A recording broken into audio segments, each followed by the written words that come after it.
My son looked me dead in the eye, pointed toward the massive oak front door, and yelled that I needed to apologize to his mother-in-law or get out of his house. I did not yell back. I did not raise my voice. I simply stood up, looked at the woman who was smirking at me from across the dining table like she had just won the lottery, and calmly said 3 little words that would completely destroy her perfect life. Check the deed. 2 weeks later, my son was pounding on my door in the middle of a torrential downpour, begging me to save him from federal prison.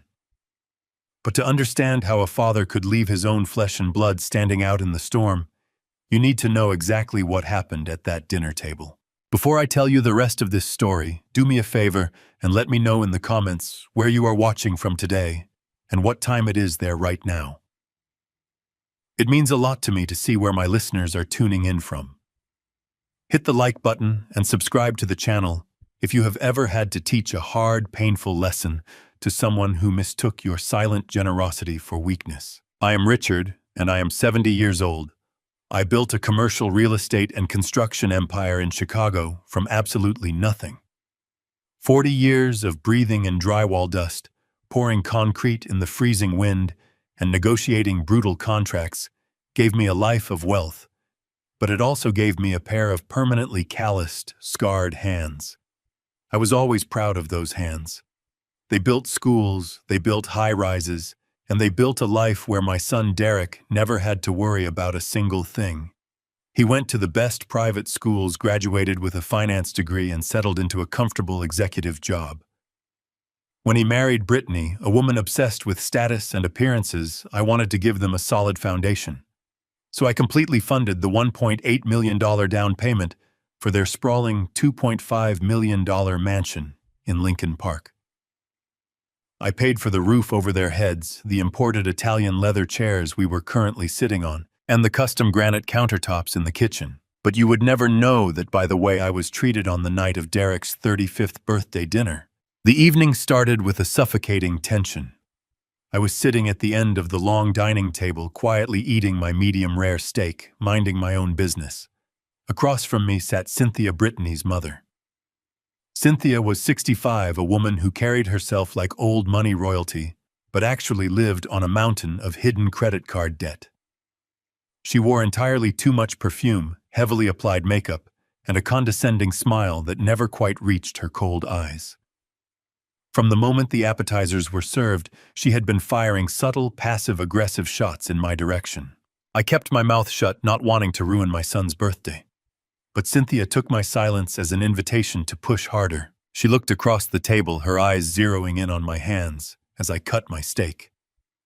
She let out a dramatic, exaggerated sigh. She loudly told Brittany that it was such a shame how blue-collar work leaves permanent dirt in a man's cuticles. She said it with a sugary, sweet tone, claiming that no matter how much money someone makes later in life, you can always tell who comes from the lower classes by their unrefined edges.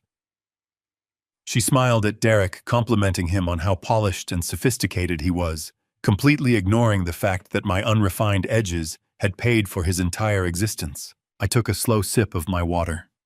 I looked at Derek, expecting him to defend me, expecting my son to tell his mother-in-law to show some basic respect. But Derek just stared down at his plate, cutting his meat in total silence. He chose his wife's peace over his father's dignity. Then Cynthia pushed the boundary past the point of no return. She leaned back in her chair and gestured toward my suit. It was a classic tailored suit, but it was a few years old and not some flashy European designer label. She wrinkled her nose in disgust and turned to her daughter. "Brittany, darling," she said, her voice dripping with fake concern. "You really should put a throw blanket over that chair before your father-in-law ruins the aesthetic. That rough fabric is going to scratch the imported leather. We worked so hard to curate this dining room, and it just feels so entirely out of place." Brittany actually snickered. My 32-year-old daughter-in-law covered her mouth to hide a laugh, nodding in agreement. The sound of that laugh snapped something deep inside of me. A gear shifted in my brain. For years I had played the role of the quiet, generous benefactor. I had written the checks, smiled at the holidays, and absorbed their subtle insults because I wanted to keep the peace.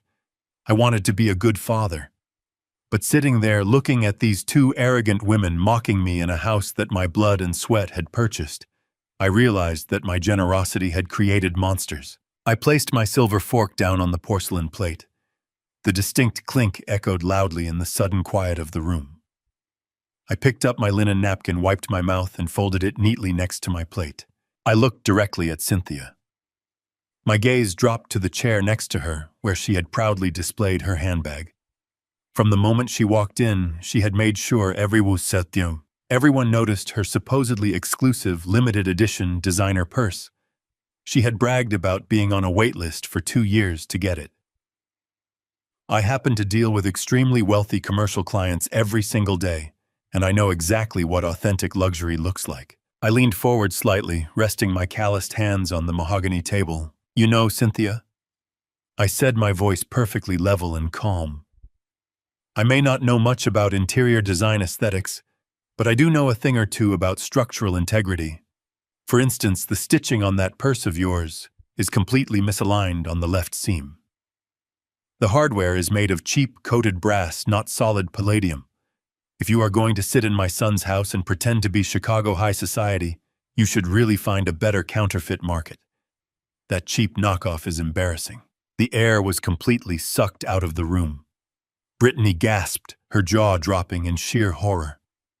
Derek finally looked up from his plate, his eyes wide with panic. Cynthia's face drained of all color, turning a blotchy mottled red. Her perfectly constructed facade of immense wealth was shattered in front of everyone. She opened her mouth to speak, but no words came out. She looked like a fish gasping for air.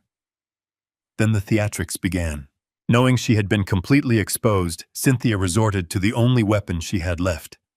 She aggressively swept her arm across the table, intentionally knocking her crystal wine glass over the edge. It shattered into dozens of pieces on the hardwood floor, dark red wine splashing everywhere. She covered her face with her hands and burst into loud, hysterical sobs. She began wailing about how she had never been so insulted in her entire life, playing the ultimate victim. Brittany immediately rushed to her mother's side, glaring at me with pure hatred. "How could you be so incredibly cruel?" Brittany screamed. "You are a bitter, nasty old man." Derek stood up so fast his chair scraped violently against the floor. He slammed his fist down onto the table, rattling the silverware. The son I had raised, the boy I had sacrificed my youth for, looked at me with absolute contempt. "Dad, apologize to my mother-in-law right now or get out of my house," Derek roared, pointing his finger toward the front door. I looked at him. I really looked at him. I saw a weak, cowardly man who was more terrified of his wife's tantrums than he was of losing his father. I looked past him to Cynthia. She had lowered her hands just enough to look at me. Through her fake tears, she was smirking. She thought she had won. She thought she had successfully asserted her dominance and pushed the old man out of the picture. I did not yell. I did not argue. I stood up, buttoned my suit jacket with total precision, and stared dead into Cynthia's eyes. The smirk slowly faded from her face as she saw the absolute ice in my expression. I looked at my son one last time and I delivered the 3 words that would seal their fate. Check the deed. I did not wait for a response. I turned my back on them and walked out the front door, stepping into the cold Chicago night. I left them in a stunned, confused silence. They thought my words were just the empty threat of an angry old man. They had absolutely no idea that a legal and financial hurricane was already heading straight for them. I got into my car, started the engine, and drove away, leaving my son to the miserable life he had chosen. As I drove down the wet streets of Lincoln Park, my phone immediately started buzzing in the cup holder. It was Derek. Then Brittany. Then Derek again. I didn't answer. I let the phone vibrate until it eventually went completely dark. For years, I had lived by the philosophy that family must stick together at all costs. I had swallowed my pride to keep the peace. But the cold truth is, when you allow people to treat you like a doormat, they will eventually complain that you are not soft enough for their shoes. I gripped the leather steering wheel, feeling the rough calluses on my palms. Those hands had built skyscrapers. They had weathered brutal winters and vicious corporate negotiations. I was not a weak man. I had just chosen to be a gentle father. But that gentleness was gone now. Derek and his new family had mistaken my patience for ignorance. They truly believed I was just an uneducated checkbook they could keep in the corner and mock for entertainment. They were about to learn a very hard lesson about commercial real estate law and about what happens when you bite the only hand that feeds you. Tomorrow morning, the real game would begin. The dark red wine bled across the polished oak floor, soaking into the pristine white rug that Brittany had spent 3 months agonizing over. The sound of the shattering crystal was still echoing off the high ceilings of the dining room when Cynthia buried her face in her manicured hands. Her sobs were loud, theatrical, and entirely devoid of genuine tears. It was a masterful performance precisely calibrated to paint me as the brutal aggressor and herself as the fragile, victimized matriarch. She hunched her shoulders, letting out a sharp gasp that forced everyone else into immediate, panicked, frantic motion. Brittany reacted exactly as her mother had programmed her to. She shoved her heavy wooden chair back with a loud screech, practically throwing herself across the corner of the mahogany table to shield her mother from my supposedly vicious verbal assault. Brittany glared at me, her eyes wide with a manufactured outrage that masked her underlying panic. The fake luxury I had just exposed was a direct threat to the carefully curated image she paraded in front of her wealthy country club friends. She pointed a trembling finger at me, her voice shrill and piercing in the very tense air. "How could you be so incredibly cruel to her?" Brittany screamed, her face flushing a deep, angry crimson. "She is a guest in my home, and you have the audacity to sit there and humiliate her over a simple misunderstanding about a handbag. You are a bitter, nasty old man who knows absolutely nothing about how people of our social standing operate. You have been looking for an excuse to insult my family since the day Derek and I got married. You just cannot stand the fact that we have built a beautiful, sophisticated life without your constant harsh judgment." I did not raise my voice. I did not move to defend myself. I sat perfectly still in my chair, my hands resting lightly on the table, observing the chaotic spectacle unfolding before me. I looked at Brittany, really looked at her, and saw nothing but a superficial shell of a person who valued the illusion of wealth far more than the reality of character. She was defending a mother who was actively destroying their financial future, all because I had dared to point out a crooked seam on a counterfeit leather purse. I felt a cold, sharp mental clarity. My gaze shifted from the screaming daughter-in-law to my son. Derek had been sitting frozen in his chair, staring blankly at the ruined steak on his expensive plate. He had always avoided conflict, always chosen the path of least resistance. But tonight, the path of least resistance meant sacrificing his father on the altar of his wife and her ridiculous vanity. I waited for him to speak. I waited for the boy I had raised to show a fraction of the backbone I had tried to instill in him. Instead, I watched pure cowardice take total, full control. Derek gripped the edge of the table. His knuckles turned completely white. He stood up abruptly, knocking his own tall wineglass over in the sudden process. He slammed his closed fist down onto the hardwood surface, rattling the expensive silverware and silencing his wife and her shrieking for a brief second. He looked at me, his eyes filled with a desperate, misplaced fury. It was easier for him to direct his anger at me than to face the harsh reality of the two highly manipulative women who were currently and actively pulling his strings from the dark shadows. "Dad, apologize to my mother-in-law right now or get out of my house." Derek roared, his voice echoing loudly in the large room. The aggressive words hung in the air, heavy and toxic. He pointed his shaking right arm directly toward the massive custom-built oak front door that my hard-earned money had paid for. "You are ruining my special birthday, and you are disrespecting my new family. I will not allow you to sit here and severely insult Cynthia. Apologize to her this exact second, or quickly pack your things and never come back here again." The silence that followed his demand was absolute. The only sound remaining was the heavy rain beginning to beat against the large bay windows facing the dark street. I looked past my son and his pointing finger and focused entirely on Cynthia. She had slowly lowered her hands just a tiny fraction of an inch. Through the narrow gaps in her fingers, she was looking right at me. And there it was. The smirk. The undeniable, utterly arrogant smirk of a confident predator who truly believed she had successfully isolated her prey. She had orchestrated this entire dramatic, theatrical confrontation. She desperately wanted to prove to herself, to Brittany, and to Derek that she was the absolute matriarch of this household, and that my enormous financial contributions meant absolutely nothing if I did not completely submit to her ultimate authority.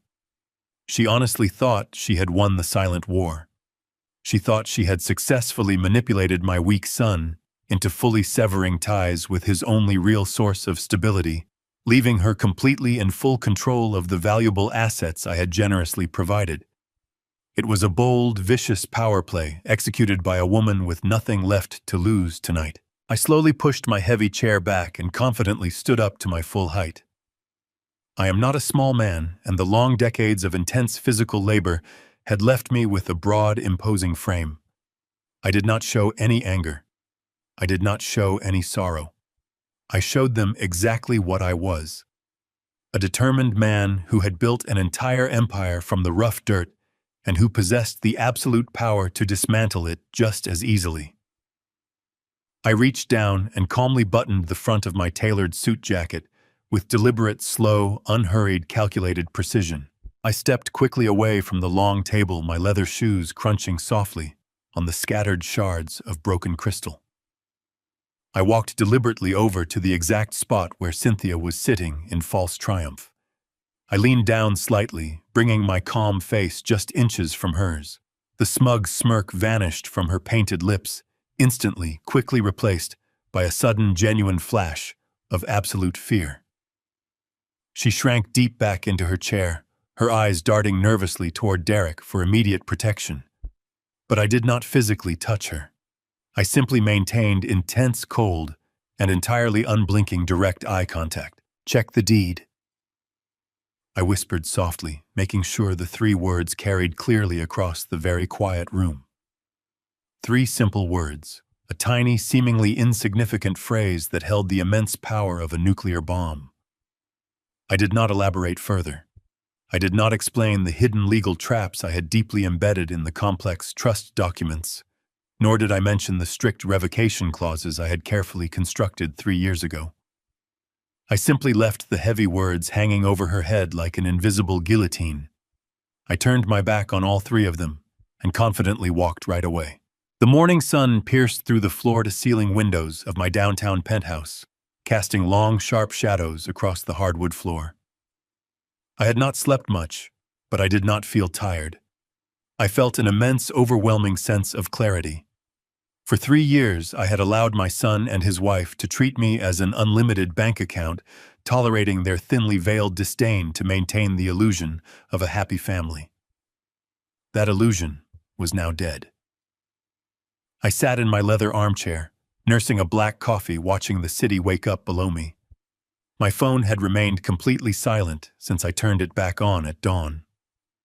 No frantic apologies, no desperate pleas for forgiveness. Just pure, absolute silence. At precisely 9 o'clock, the phone finally buzzed against the glass coffee table. The screen displayed Derek's name. I let it ring 3 times before I slowly picked it up and answered. I did not say hello. I simply waited for him to speak. I expected him to sound embarrassed, perhaps a little ashamed of how he had screamed at me in his own dining room. Instead, his voice came through the speaker with a casual, almost arrogant confidence. It was the smooth, practiced tone he used when negotiating corporate mergers, completely devoid of any genuine familial warmth or respect. "Dad, listen." Derek began letting out a heavy, patronizing sigh. "We need to talk about your behavior last night. I really hope you have had a chance to calm down and reflect on what happened." I remained perfectly silent, letting him dig his own grave deeper. "Cynthia has been under severe stress lately." Derek continued, his voice dripping with unearned authority. "Her high-end investment business has been navigating a very complex merger, and she is dealing with millions of dollars in highly sensitive transactions. She is exhausted, Dad. She made a tiny harmless joke about your suit, and you completely overreacted. You verbally attacked her in front of her own daughter. You humiliated a respected businesswoman over absolutely nothing. I listened to the smooth, practiced lie. The private investigator I had hired a year ago, back when Brittany first started making suspicious, exorbitant demands for cash, had told me a very different story. But I kept that information securely locked away for now. I am not looking for an argument, Dad, Derek said. Brittany is incredibly upset. She cried for hours after you stormed out. I am willing to forgive your outburst. But you need to understand that you cannot just walk into my house and disrespect my mother-in-law. You need to apologize to Cynthia today.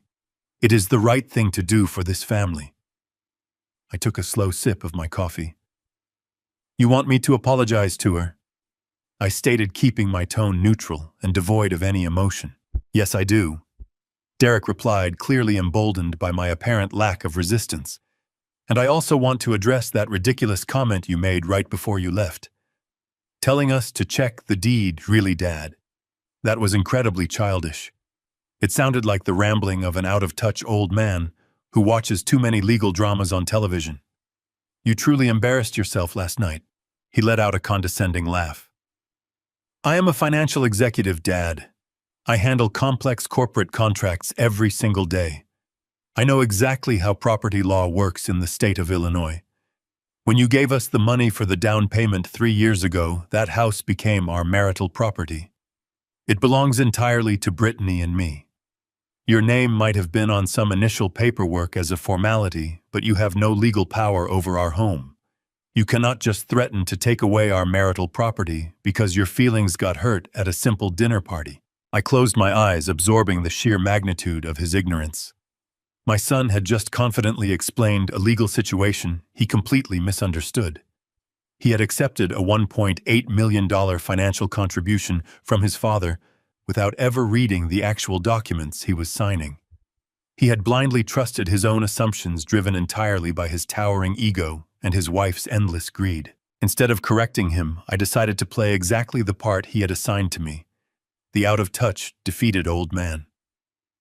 I suppose you are right, Derek, I said, allowing my voice to soften, injecting a slight trembling waver into my tone. I am getting older. Sometimes I get confused about how these modern legal things work. I was just very angry last night. I felt disrespected and I lashed out blindly. I should not have threatened you with things I do not truly understand. I could practically hear the arrogant smirk forming on his face through the telephone line. He had won. He had successfully put the foolish old man back in his designated place. Exactly, Dad, Derek said, his tone shifting into sickeningly sweet condescension. I am glad you can finally see reason. We all say things we do not mean when we are emotional. You just need to realize that the world has changed. You cannot control us with empty threats anymore.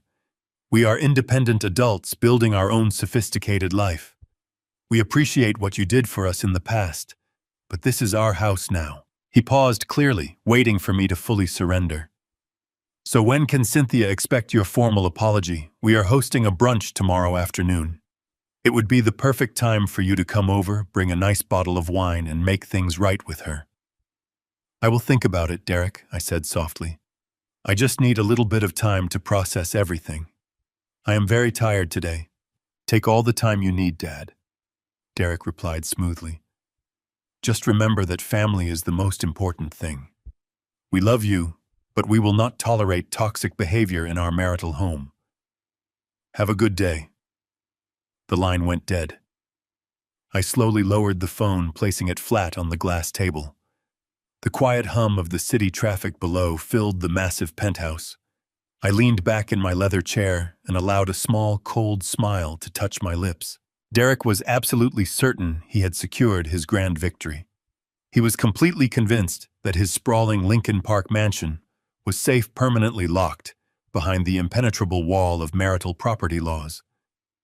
He believed the $1.8 million down payment was a simple, generous gift from a naive, aging father who desperately craved his son's elusive affection. But Derek had forgotten one crucial detail about my 40-year career in commercial real estate. I never under any circumstances handed over a single dollar without retaining absolute ironclad control. When I agreed to fund their lavish dream home exactly 3 years ago, I did not just write a massive check and blindly hand it over to them. I explicitly structured the entire $1.8 million down payment through a private revocable trust. Legally, the house was never a gift. I completely and legally owned it all. I walked away from the expansive windows of my penthouse and sat at the heavy mahogany desk in my private study. I opened my secure laptop. I had spent 40 years building a commercial real estate empire, navigating treacherous markets and surviving brutal economic downturns. You do not survive in that industry by making emotional decisions. You survive by building impenetrable legal fortresses around your hard-earned assets. When Derek came to me 3 years ago begging for help to buy that massive house in Lincoln Park, I knew Brittany was the driving force.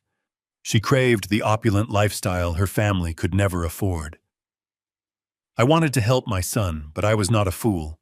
I set up a specialized revocable trust, a legal entity holding the property title completely separate from their marital assets. I was the sole primary trustee. They were merely listed as beneficiaries with occupancy privileges. The arrangement was designed to ensure Brittany could never walk away with my savings. A deep, unsettling intuition gnawed at the back of my mind. Derek had spoken with such supreme, misplaced confidence about his ownership of the house. His absolute certainty disturbed me. I needed to verify the status of the trust and ensure my legal boundaries were still intact. I logged into my private banking portal, bypassing the security protocols. The main dashboard loaded, displaying my commercial holdings and the specific trust linked to the Lincoln Park property. On the surface, everything appeared perfectly normal. The title was secure. The primary mortgage was being paid down. There were no immediate red flags. But my instincts, sharp after decades of scrutinizing complex financial documents, told me to dig much deeper. I opened my encrypted email client. I had set up automated alerts for any legal or financial inquiries tied to my properties. My primary inbox was clear of any warnings. I clicked over to the spam folder, a digital graveyard of junk mail. I typed the exact address of the Lincoln Park mansion into the search bar and pressed enter. A single email populated on the screen. It had been sent 3 days ago, automatically filtered into the spam folder by the strict security settings of my provider. The sender was a major national bank, one that I did not personally use for my primary business dealings. I clicked on the message, my eyes scanning the dense formatted text. It was an automated security notification regarding a hard credit pull and a collateral assessment inquiry. Someone had initiated a formal application for a secondary mortgage against the Lincoln Park property. The inquirer required a comprehensive valuation of the estate to determine the available equity for a massive cash extraction. The notification had been triggered because my name was still deeply embedded in the foundational trust documents associated with the address. I sat perfectly still, staring at the glowing screen. A secondary mortgage. Someone was attempting to borrow a massive sum of money against the house. To do that, they would need to bypass the ironclad protections of my revocable trust. They would need authorization that only I could provide. I reached for my phone. I needed to hear Derek explain this. I needed to hear the exact tone of his voice when confronted with an unexpected variable. I was not going to yell. I was going to play the exact role he expected me to play. The confused, slightly anxious, out-of-touch father who just needed a little bit of reassurance. I dialed his number and listened to the steady ringing. He answered on the second ring. "Dad," he said, his voice carrying that same smooth, patronizing tone from our earlier conversation. "Did you think about what we discussed? Are you ready to make that apology to Cynthia?" I ignored the question entirely. "Derek."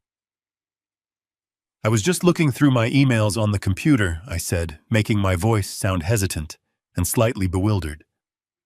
"I found this strange message buried in my junk folder.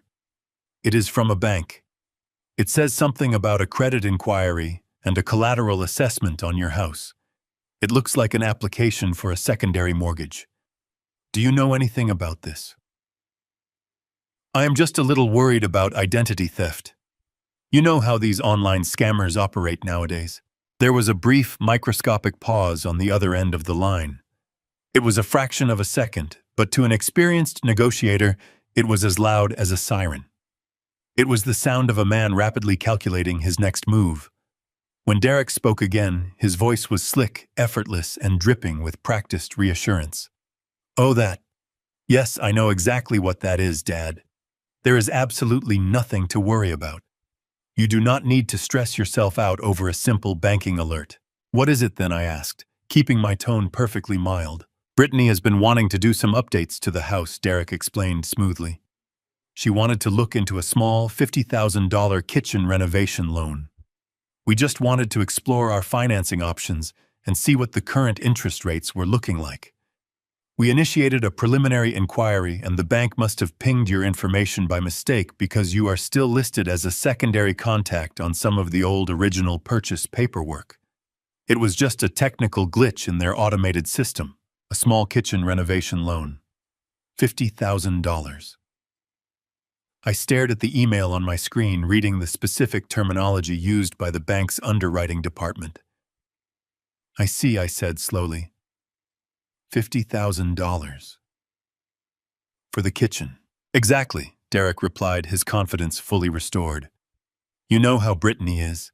She wants to upgrade the marble island and install some new high-end appliances. It is a very standard routine procedure. I already called the bank this morning and sorted out the confusion. I had them remove your contact information so you will not receive any more of these annoying spam messages. Like I said before, Dad, this is our house and I am handling the finances perfectly. You really need to stop worrying and just focus on relaxing. His lie was seamless. It was logical, it was casual, and it was delivered with the absolute conviction of a man who firmly believed he was the smartest person in the room. Well, that is certainly a relief, I said, letting a long breath out into the receiver. I was just concerned that someone was trying to steal our information. As long as you have it completely under control, I will let it go. I have it completely under control, Dad, Derek assured me. Now about tomorrow. We are expecting you at the brunch. Cynthia is expecting you. I suggest you go to the wine shop this afternoon and pick out something really nice. It will go a long way in smoothing things over. I will take care of everything that needs to be taken care of, Derek, I replied. Enjoy your day. I ended the call and set my phone down. He was attempting to extract massive amounts of cash from my private property. It was time for war. $50,000 for a kitchen renovation in a premium Lincoln Park mansion. I sat in my study, letting that specific number bounce around in my mind. Derek had delivered the lie with the practiced ease of a corporate salesman pitching a risky portfolio, but he had made a fundamental error. He forgot who he was talking to. I did not spend 4 decades in commercial real estate and luxury construction just to sign checks and look the other way. I know exactly what things cost. I know the price of custom-milled cabinetry, imported Italian marble countertops, and high-end commercial-grade appliances. A $50,000 budget in that specific neighborhood would barely cover the initial demolition and the architect fees, let alone a full remodel. Furthermore, the lie was chronologically absurd. I vividly remembered overseeing the installation of their current kitchen just 14 months ago. I had personally authorized the payments for the top-of-the-line pristine white quartz island and the custom dual oven setup that Brittany had claimed was absolutely essential for her lifestyle. You do not completely tear out a brand-new, flawless luxury kitchen after barely a year unless there has been a catastrophic fire or a massive flood. Neither of those things had happened. Derek had panicked and grabbed the first plausible-sounding domestic excuse he could think of, assuming my advanced age had somehow dulled my professional expertise. It was deeply insulting to my intelligence. I needed to see the property with my own 2 eyes. I needed to verify the physical reality against the digital lie. I walked over to the hall closet and pulled out a sleek, dark gray cashmere coat that Derek had left at my penthouse several weeks prior during a rare brief visit. It was the perfect, undeniable excuse for an unannounced morning drop-off. I took the private elevator down to the garage, got into my car, and began the drive toward their neighborhood. The morning traffic was light, allowing my mind to churn through the possibilities. If they were not renovating the kitchen, why would they need a secondary mortgage? Why would someone initiate a massive collateral assessment on a house that was legally insulated by my trust? I turned onto their quiet, tree-lined street. I slowed my car to a crawl as I approached the massive stone and brick property. If a legitimate renovation was in the planning stages or already underway, there would be undeniable signs. I expected to see a general contractor van parked out front. I expected to see a roll-off dumpster sitting on the edge of the driveway, or at the very least measuring tape and architectural blueprints spread out on the massive dining table visible through the large front windows. There was absolutely nothing. The pristine driveway was completely empty. The meticulously manicured landscaping was entirely undisturbed without a single blade of grass out of place. The house sat there in absolute serene silence, projecting an image of undisturbed perfection. There was no construction. There was no remodeling project. There was only a gaping multi-million-dollar lie floating in the crisp morning air. I pulled my car to the curb and parked just a few houses down, keeping the engine idling quietly. I decided to wait and observe before making my presence known. I did not have to wait very long. Less than 10 minutes later, the distinct throbbing roar of a high-performance engine shattered the quiet tranquility of the wealthy neighborhood. A sleek, incredibly flashy midnight blue sports car turned the corner and glided smoothly into the driveway of my son's house.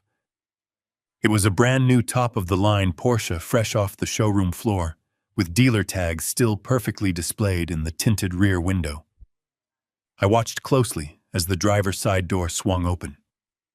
Cynthia stepped out onto the pristine paving stones. She looked absolutely nothing like a woman suffering from severe, debilitating business stress. She was dressed in an impeccably tailored designer outfit, clutching a fresh, oversized iced coffee and projecting the radiant, arrogant energy of a woman who had just conquered the entire world. She pressed a button on her sleek key fob, and the luxury car chirped a crisp lock confirmation. Almost immediately, the heavy oak front door of the mansion swung open. Brittany rushed out onto the porch to greet her mother. They embraced with exaggerated enthusiasm, squealing loudly about the gorgeous new vehicle.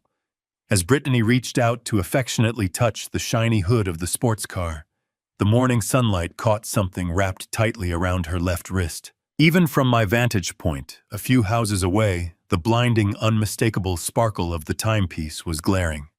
It was not a standard luxury watch. It was a highly exclusive, limited edition diamond-encrusted piece that I recognized immediately from an elite auction catalog Warren had shown me months ago. That specific watch retailed for well over $120,000, and there was a wait list just to have the privilege of placing a bid. I sat perfectly frozen behind the steering wheel of my idling car, watching the two women laugh and admire their shiny new toys. The cold, analytical part of my brain, the part that had built a sprawling empire from the dirt, immediately began to ruthlessly process the terrifying mathematics of the situation unfolding right in front of my eyes. I knew Derek's financial compensation package down to the final decimal point. My son earned a very respectable, solid $200,000 a year at his corporate finance job. It is a fantastic salary for a young man, but in the brutal reality of Chicago high society, it is absolutely nothing compared to the lifestyle they were currently parading. Even with a massive $1.8 million down payment, securing the house, the remaining mortgage, the exorbitant property taxes, the premium insurance, and the basic upkeep of a property, that size would easily consume the vast majority of his legitimate monthly income. There was absolutely no mathematical universe where Derek's clean corporate salary could suddenly absorb the spontaneous cash purchase of a $140,000 luxury sports car for his mother-in-law.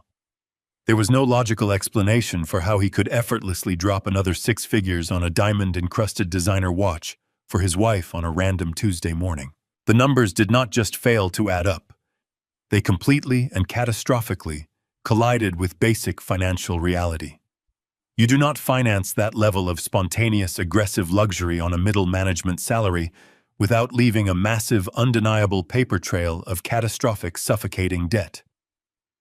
Unless, of course, the money was not coming from a bank. The sheer scale of the spending I was witnessing indicated a massive, hidden influx of untraceable cash. Derek had lied about the $50,000 kitchen renovation to cover up a highly desperate attempt to secure a massive secondary equity loan. He was actively trying to drain the hidden value of the property to cover an enormous financial hole. I grabbed my phone and called Warren right away. I did not linger in the quiet neighborhood. I pulled my car away, leaving the pristine lawns and the shiny new sports car behind. The facade of the confused old man evaporated the second I merged onto the highway, heading toward downtown Chicago. I felt a cold energy returning to my veins. It was the same relentless drive that allowed me to navigate the cutthroat world of commercial real estate for 4 decades. Derek misunderstood who I was. I built towering skyscrapers out of nothing but steel concrete and sheer willpower. You do not survive in this city by letting people step on you.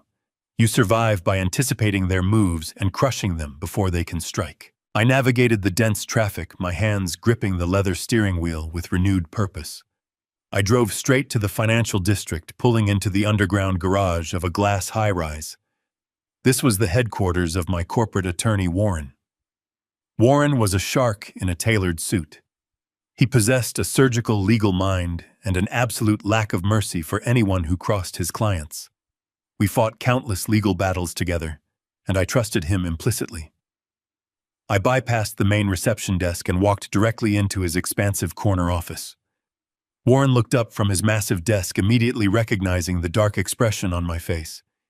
He closed his laptop. Richard Warren said, his voice calm but highly alert. "You do not usually drop by unannounced on a Wednesday morning unless something has gone critically wrong. Have a seat." "What are we looking at today?" I sat down opposite him and leaned forward. "I need you to bypass the standard banking channels, Warren," I said, keeping my voice low and steady. "I need a deep forensic audit of the Lincoln Park Residential Trust right now. I received an automated alert this morning regarding a collateral assessment. Derek claims it is a routine inquiry for a $50,000 kitchen renovation. I just drove past the property. There is no renovation. There is a brand new luxury sports car sitting in the driveway and expensive new jewelry on my daughter-in-law. Something is profoundly wrong, and I need to see the raw data." Warren did not waste time asking questions. He understood the gravity of the situation immediately. He picked up his desk phone, dialed a direct line to a senior compliance officer at the Wealth Management Division, and demanded unrestricted back-end access to the trust documents. Within 5 minutes, he bypassed the superficial portal and was deep into the raw financial logs of the account. The silence in the office was heavy, punctuated only by the rapid clicking of Warren's keyboard as his eyes scanned the dense blocks of data illuminating his monitors. I watched his face carefully.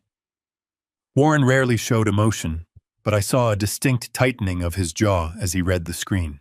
Richard Warren finally said, leaning back in his chair and steepling his fingers, "Your instincts were entirely correct. This is not a $50,000 renovation loan. It is not even close. Tell me exactly what we are looking at." I demanded, my voice turning to pure ice. "They have initiated a formal application for a secondary mortgage." Warren explained, his tone strictly professional. "It is a massive equity extraction. They are attempting to pull $1.2 million in cash out of the property. The application was pushed through the preliminary underwriting phase late yesterday afternoon. They are leveraging almost the entire available equity of the house. If this clears, the property will be mortgaged to the hilt, and the cash will be completely untraceable once it hits their private accounts." $1.2 million. The sheer scale of the lie was breathtaking. Derek had looked me dead in the eye over a phone line and casually dismissed a 7-figure cash grab as a minor kitchen update. He was not just trying to cover a few credit card bills, he was trying to drain the entire financial foundation I had provided for them.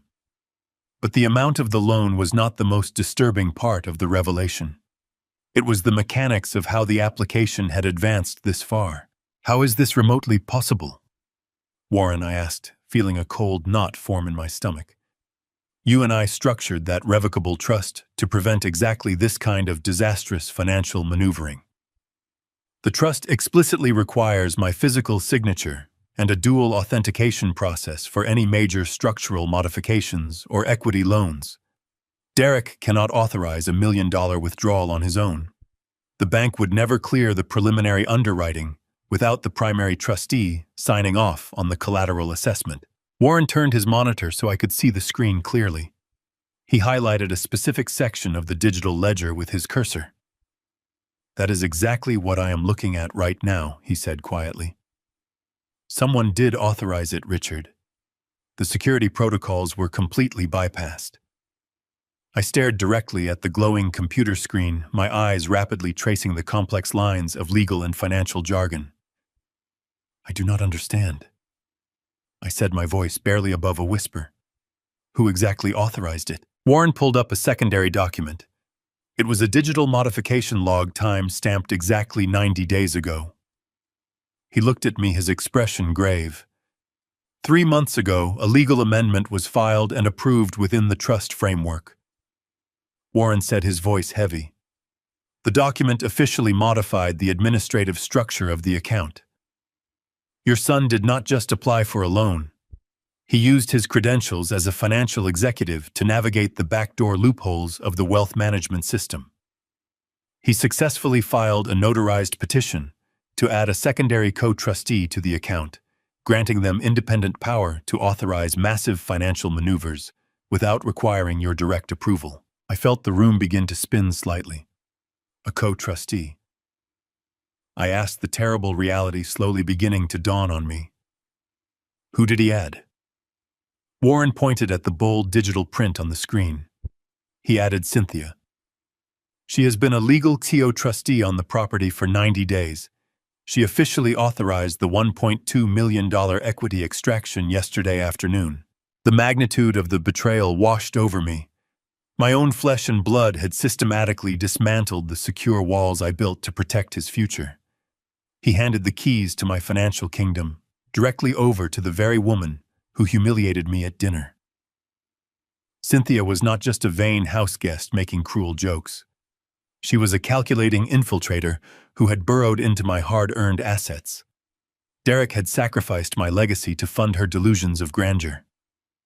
The sickening pieces of the puzzle snapped together in my mind. The smirk on Cynthia's face during the argument was not just about asserting dominance in the dining room to stroke her fragile ego. It was the absolute smug satisfaction of a master thief who firmly believed she had successfully picked the lock to the bank vault. She truly thought she was totally untouchable, entirely immune from any real consequences. Warren leaned closer to his curved monitor, his eyes scanning the digital audit trail with predatory focus. He pulled up the specific authentication logs that governed my private trust. Derek had not simply guessed a password. He had executed a highly sophisticated, multi-layered cyber intrusion. My son had weaponized his intimate knowledge of corporate financial architecture to digitally forge my signature across a series of legally binding documents.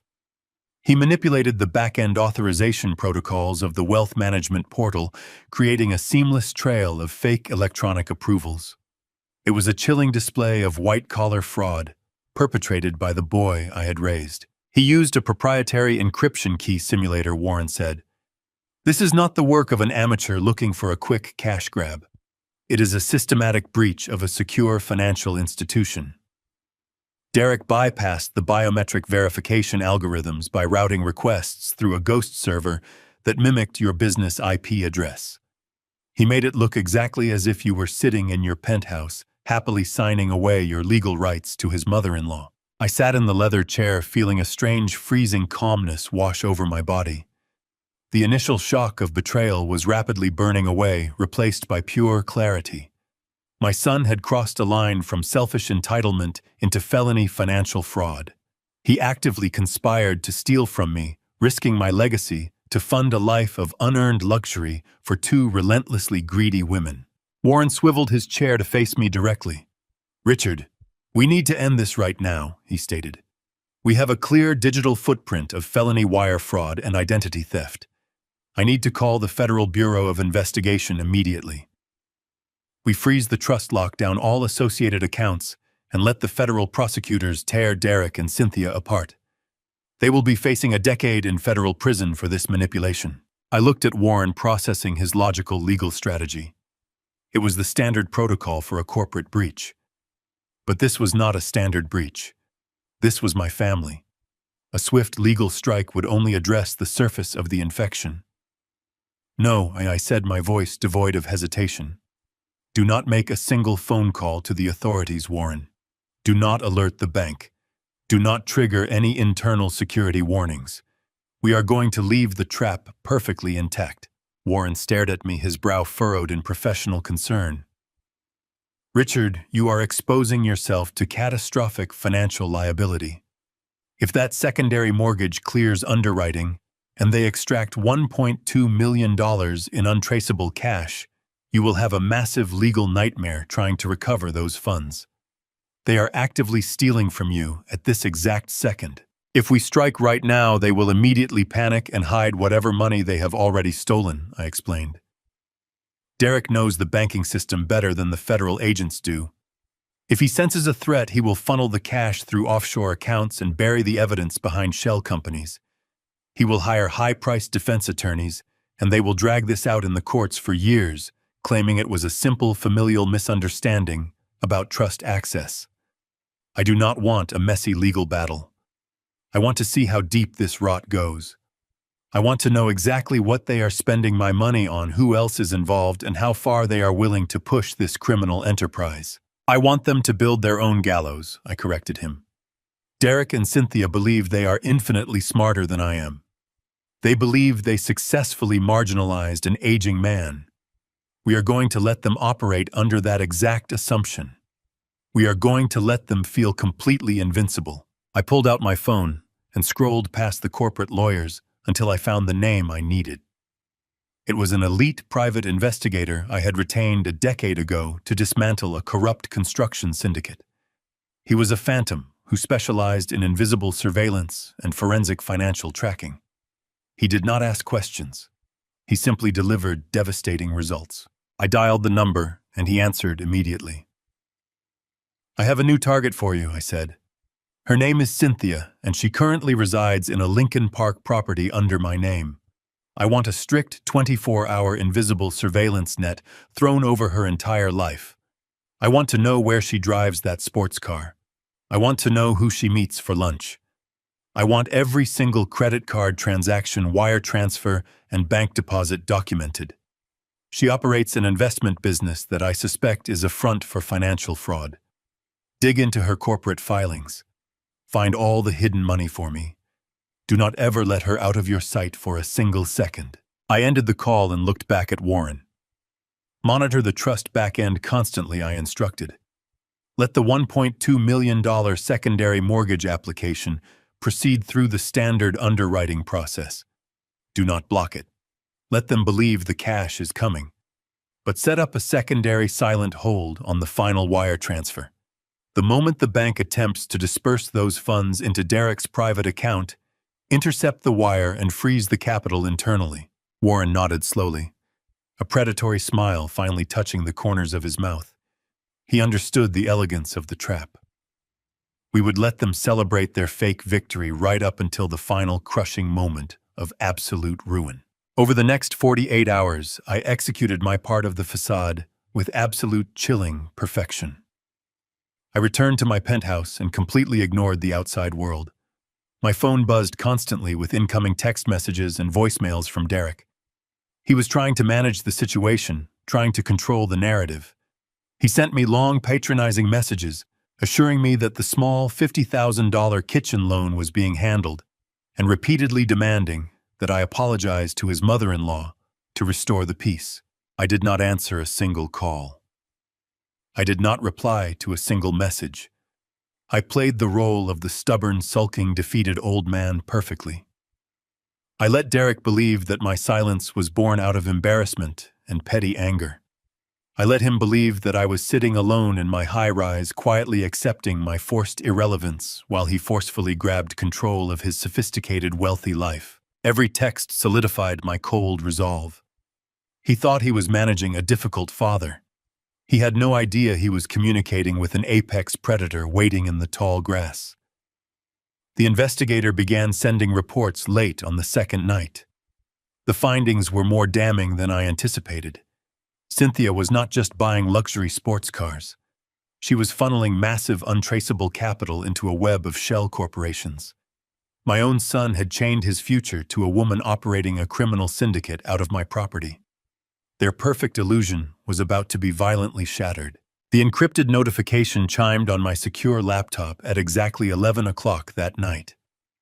The heavy rain was beating a relentless driving rhythm against the floor-to-ceiling windows of my penthouse, perfectly mirroring the dark, turbulent storm rapidly brewing inside my mind.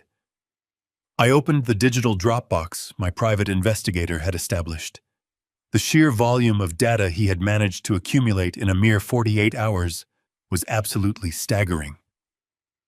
There were hundreds of high-resolution surveillance photographs, dozens of transcribed audio recordings, and complex financial flowcharts detailing a dizzying labyrinth of offshore banking movements. I poured myself a single neat glass of bourbon, sat back in my heavy leather chair, and began to carefully, methodically dissect the absolute catastrophic ruin of my son's life. The very first heavily encrypted folder was labeled with Cynthia's name. Derek had painted a highly vivid picture of a deeply respected, fiercely intelligent businesswoman, expertly navigating the stressful, high-stakes waters of massive corporate mergers. The reality captured by the investigators' hidden long-range lenses was pathetically, shockingly different. I clicked through a series of photographs taken over the past 2 nights.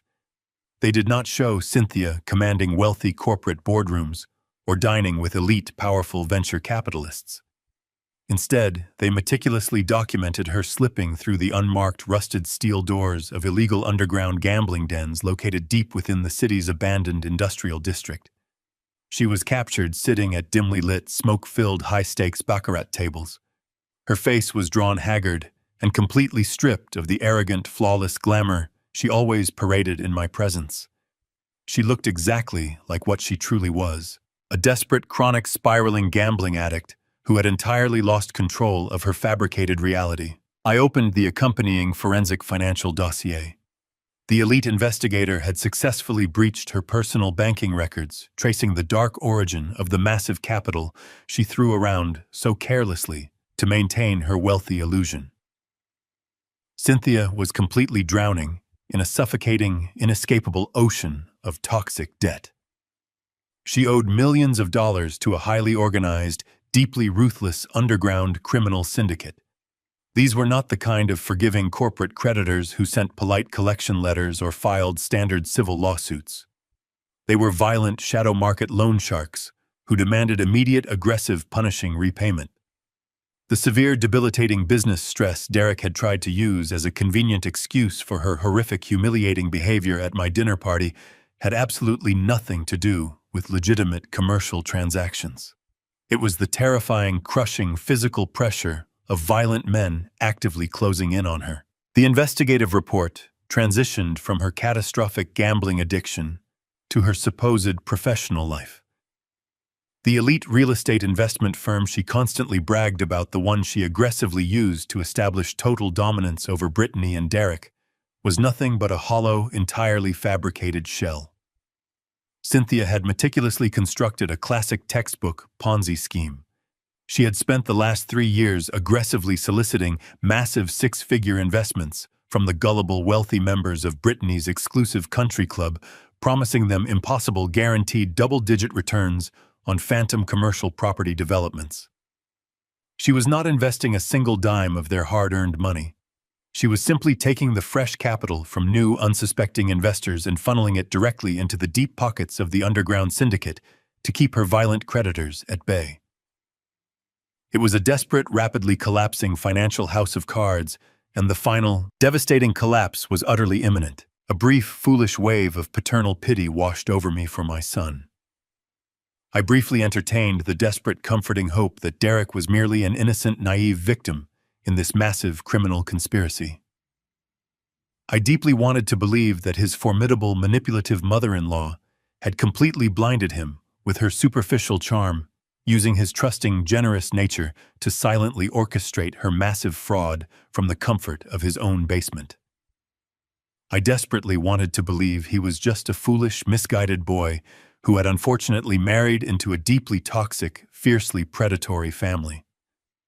But as I clicked into the second heavily encrypted folder, ominously titled with Derek's name, that brief comforting illusion vanished entirely rapidly, replaced by a profound, chilling, paralyzing horror. The sheer audacity of the brutal, unforgiving betrayal left me momentarily breathless. I had spent 4 long, exhausting decades carefully building my empire, ensuring that every contract was honest and every handshake meant something. I had poured my lifeblood into providing a foundation of absolute stability for my family. To see that very foundation being maliciously hijacked and twisted into a criminal instrument was deeply nauseating. I leaned closer to the monitor, my eyes tracing the digital signatures Derek had forged. He had perfectly replicated my authorization codes, seamlessly blending his fraudulent activities into my legitimate portfolio. He knew exactly how my accountants reviewed the quarterly reports, and he had brilliantly engineered the phantom deposits to evade their standard audits. It was a masterpiece of corporate deception, executed with the cold, unfeeling precision of a sociopath. He had completely abandoned every moral lesson I had ever tried to teach him, choosing instead to fully embrace the dark, glamorous, entirely toxic corruption that Cynthia so proudly represented. The elite investigator had successfully cross-referenced the digital routing numbers from Cynthia's fabricated investment firm with the internal, highly secure network logs of Derek's corporate finance terminal. The digital data was absolute and undeniable.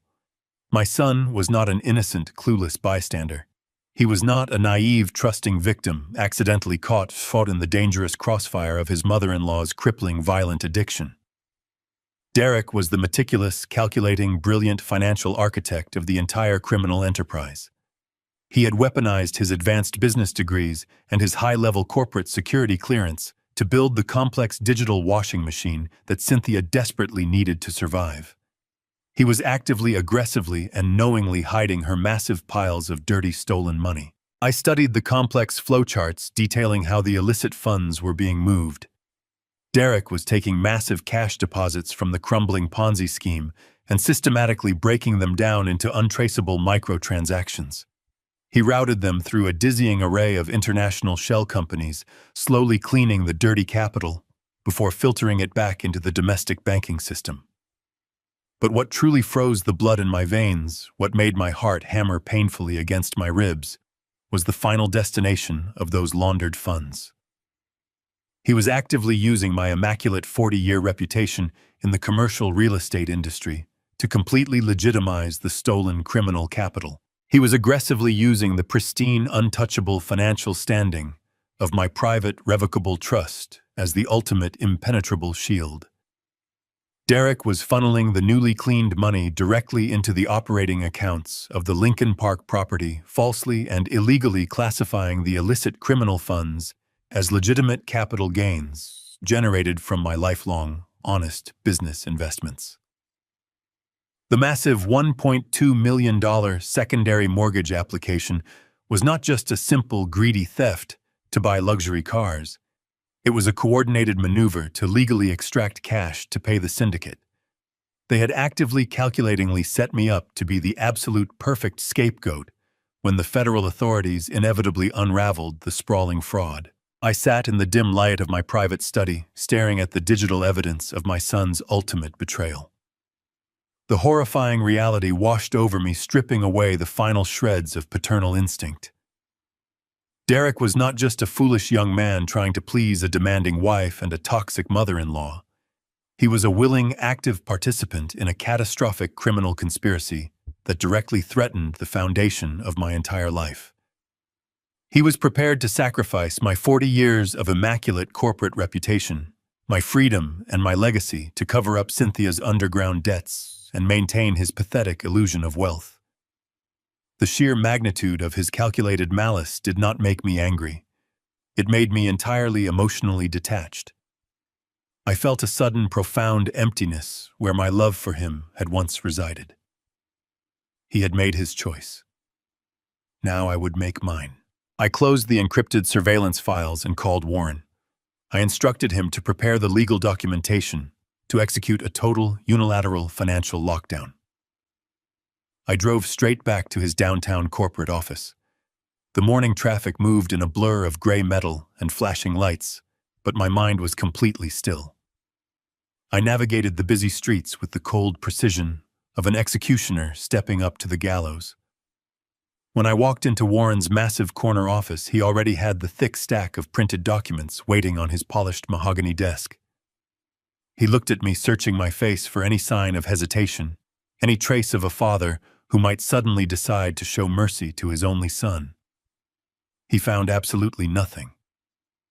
I took off my cashmere coat, draped it over the back of a leather chair, and sat down. Warren handed me a heavy gold fountain pen. We did not need to discuss the emotional ramifications of what I was about to do. We only needed to discuss the precise surgical execution of the trap. I looked down at the first document. It was a formal, legally binding declaration, invoking the emergency fraud clause deeply embedded within the original foundational charter of the private, revocable trust.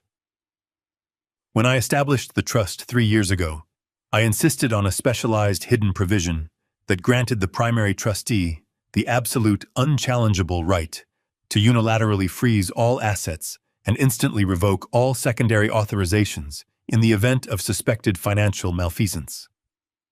It was the ultimate invisible kill switch. Derek, in his overwhelming arrogance and blinding greed, had clearly never bothered to read the foundational charter thoroughly enough to discover it. I placed the pen to the heavy parchment and signed my name with steady, deliberate strokes. I did not scream. I did not yell. I did not shed a single tear. I simply signed the documents one by one, officially and permanently severing Derek's fraudulent access to my wealth. I handed the signed papers back to Warren. He immediately scanned the documents into the secure portal and transmitted them directly to the bank's Central Compliance Division, utilizing a specialized priority legal channel that completely bypassed the standard consumer underwriting department. The $1.2 million secondary equity loan was currently sitting in the final staging queue, literally hours away from being officially cleared and wired into Derek's private offshore holding accounts. The moment Warren hit the transmit button, the digital guillotine fell. The emergency fraud declaration hit the bank's internal servers instantly, overriding every single fraudulent digital signature Derek had painstakingly forged. The system immediately locked. The trust froze the collateral assessment and permanently canceled the pending $1.2 million wire transfer. The massive influx of cash that Cynthia so desperately needed to pacify her violent underground creditors was suddenly and irrevocably gone. But they did not know it yet. The bank's automated notification system was temporarily suspended by the fraud alert protocol. Derek and Cynthia were currently sitting in their Lincoln Park mansion, completely oblivious, happily believing their brilliant financial heist was proceeding flawlessly to its final lucrative conclusion. Freezing the trust was only the first phase of my strategy. Simply stopping the theft was not enough to ensure my complete protection. I needed to proactively dismantle the entire criminal infrastructure they had built around my name, and I needed to do it from the shadows. I leaned back in my chair and looked at Warren. "We need to completely obliterate the Ponzi scheme Cynthia is operating," I stated softly. "I want her phantom real estate investment firm meticulously dismantled by people who do not ask polite questions. I want to point a massive, inescapable spotlight directly at her stolen capital and her shell companies. I want the federal government to tear her fraudulent empire down to the ground." Warren opened a highly secure, heavily encrypted browser on his secondary monitor. We navigated to the official anonymous tip portal operated by the Internal Revenue Service. This was not a standard casual complaint. We systematically uploaded the devastating forensic financial shadows my private investigator had successfully extracted from Cynthia's hidden offshore servers. We provided the federal authorities with a massive, undeniable treasure trove of criminal evidence. We included the complete detailed ledgers of the fabricated real estate investments, the exact routing numbers of her international shell companies, and the specific, highly suspicious digital money movements she was utilizing to aggressively funnel stolen capital to the underground gambling syndicate. It was a perfectly packaged, heavily documented roadmap to a massive federal indictment. We formally submitted the anonymous red flag alert directly to the Specialized Criminal Investigation Division. We completely insulated my identity and my legitimate corporate assets from the fallout, ensuring that when the federal agents finally descended upon Cynthia's fabricated business, they would find absolutely no legal connection to my immaculate 40-year commercial real estate legacy. The trap was now completely perfectly set. The massive ticking time bomb had been silently activated right beneath their feet. I stood up from the heavy mahogany desk and slowly put my cashmere coat back on. I shook Warren's hand. The cold mechanical phase of the operation was officially over. Now the absolute hardest part of the entire strategic maneuver began. I simply had to wait. I returned to my quiet penthouse overlooking the city. I poured another glass of dark bourbon and sat by the towering windows. My phone remained on the glass table, occasionally illuminating with fresh text messages from Derek. He was still aggressively playing his part, sending me patronizing updates about the imaginary kitchen renovation, casually reminding me about the brunch, and persistently demanding that I deliver a formal apology to Cynthia. I watched the screen glow and fade, feeling absolutely nothing. I did not reply. I completely ignored his messages, actively continuing the elaborate facade. Let him believe I was an angry, defeated old man silently sulking in my apartment. Let him believe his brilliant plan was working flawlessly. The catastrophic explosion was coming, and I wanted a front-row seat to the destruction of their fraudulent kingdom. Derek had explicitly demanded that I attend his Sunday brunch to formally apologize to his mother-in-law. He wanted me to stand in the center of the house I had purchased for him and beg for forgiveness from the woman who was actively trying to destroy me. It was the ultimate display of absolute blinding arrogance. He genuinely believed that he could manipulate the federal financial system, steal over $1 million of my equity, and still force me to humbly submit to his authority in front of his wealthy friends. The sheer audacity of his expectation was almost too beautifully poetic. I would not attend the brunch. I would not give them the satisfaction of my presence. The empty seat at their dining table would be my only response. The next 14 days passed with the slow, agonizing tension of a drawn bowstring. I maintained my absolute silence. I did not attend their lavish Sunday brunch. I completely ignored the subsequent barrage of angry text messages from Derek, who loudly complained about my supposed immaturity and stubbornness. He even left a particularly nasty voicemail, claiming I was ruining their marital harmony with my petty grievances.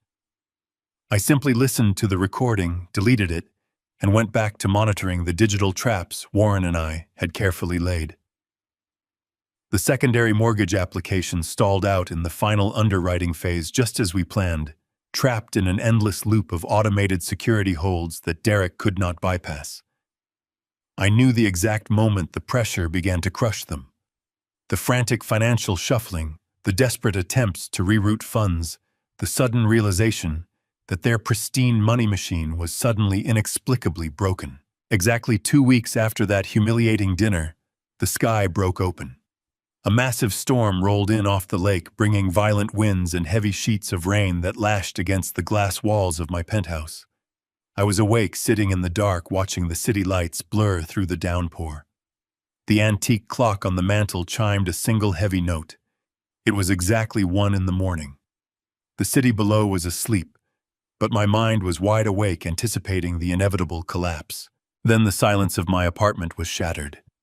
It started as a frantic, muffled thudding against the heavy oak of my front door. It quickly escalated into a violent, desperate pounding. Someone was hammering their fists against the wood, leaning their entire body weight into the blows. The building's security desk must have been bypassed, which meant it was someone who knew the emergency access codes. I did not rush. I set my empty coffee mug down on the glass table, stood up slowly, and walked across the dark hardwood floor. I did not feel any anxiety or fear. I only felt a cold, absolute certainty. I unlatched the deadbolt and pulled the heavy door open. Derek stumbled forward into the foyer. He was completely drenched, shivering uncontrollably in the air conditioning of the hallway. The immaculate, arrogant executive who had confidently ordered me out of his house just 14 days ago was completely gone. His expensive designer suit was soaked through and clinging to his frame. His hair was plastered flat against his forehead, and his eyes were wide with a blind, primal terror. He looked like a drowning man grasping for a piece of driftwood. He stood there on my pristine rug, dripping water onto the floor, gasping for breath, as if he had run all the way from Lincoln Park. "Dad, help me," Derek choked out, his voice cracking into a pathetic, high-pitched whine. "You have to help me right now." The bank froze everything. My accounts, Brittany's accounts, the operating funds for the house, everything is completely locked. I tried to log in, but the system says I am flagged for a high-level security review. And Cynthia, Dad, it is Cynthia. The Federal Bureau of Investigation just kicked down her front door. They raided her apartment. They are seizing her computers and all of her business records. Brittany is completely hysterical. You have to call the bank. You have to fix this for us before they start looking at my transactions. I looked at my son standing there trembling and dripping rainwater onto the floor. There was no pity left in my heart. There was only the cold satisfaction of watching a trap spring shut perfectly. I did not raise my voice. I did not show any anger or shock. I simply looked at him with the same detached, analytical expression I used to evaluate a failing commercial property. I stepped back, opening the door wider to let him fully inside the penthouse. "Close the door behind you, Derek," I said softly, "and try not to drip on the artwork." He stepped inside, slamming the heavy door shut, sealing the two of us inside the quiet luxury of the apartment. He stood awkwardly in the foyer, wringing his wet hands together, clearly waiting for me to launch into a frantic rescue mission. He fully expected me to pick up the phone, leverage my massive wealth, and somehow magically shield him from the catastrophic consequences of his own criminal actions. I turned my back on him and walked slowly toward the built-in bar nestled in the corner of the expansive living room. I took a heavy crystal glass from the polished shelf and reached for a bottle of aged bourbon. I poured myself a neat, generous measure, the amber liquid splashing softly against the sides of the glass. I took my time, enjoying the slow, deliberate movement. Derek hovered in the background, his breathing ragged and uneven. He was vibrating with a nervous energy that was practically bouncing off the walls. "Dad, did you hear what I just said?" Derek pleaded, taking a cautious step toward the center of the room. "The federal agents are ripping Cynthia's life apart right now. If they follow the money trail from her fraudulent real estate investments, they are going to find the transfers I routed through the trust. They are going to see the equity loan application. We need to hire a massive legal defense team tonight. We need to transfer assets before the government freezes the trust completely." I took a slow sip of the bourbon, letting the smooth heat burn down my throat. I turned around and faced him. The dim lighting cast long shadows across his pale, terrified face. "Sit down, Derek," I instructed, pointing to a single leather chair positioned opposite my own. "But we do not have time to sit down." He stammered, his voice rising in panic. "Every single second counts right now. The authorities are moving faster than we anticipated. We have to secure the house. We have to protect the marital property before they try to attach a lien to it." I said, "Sit down." My voice was no longer soft. It was a sharp, commanding crack that echoed off the high ceilings. It was the absolute voice of absolute authority, the tone of a man who owned everything in the room, including the oxygen. Derek flinched, as if I had physically struck him. The last remaining traces of his arrogant rebellion completely vanished. He slowly shuffled over to the heavy leather chair and collapsed into it, looking small and utterly defeated. He stared at me, his chest heaving, his wet clothes creating a dark, expanding puddle on the expensive upholstery. Now I began taking another slow sip of my drink. I want you to listen to me very carefully, because I am only going to say this once. I am not going to call the bank. I am not going to hire a legal defense team. I am not going to protect your house. I am not going to rescue your wife. And I am certainly not going to save your mother-in-law. You built this trap, Derek. You will watch it burn. The silence in the penthouse was absolute, save for the rhythmic drumming of the heavy rain against the glass. Derek stared at me, his mouth opening and closing silently, like a suffocating fish.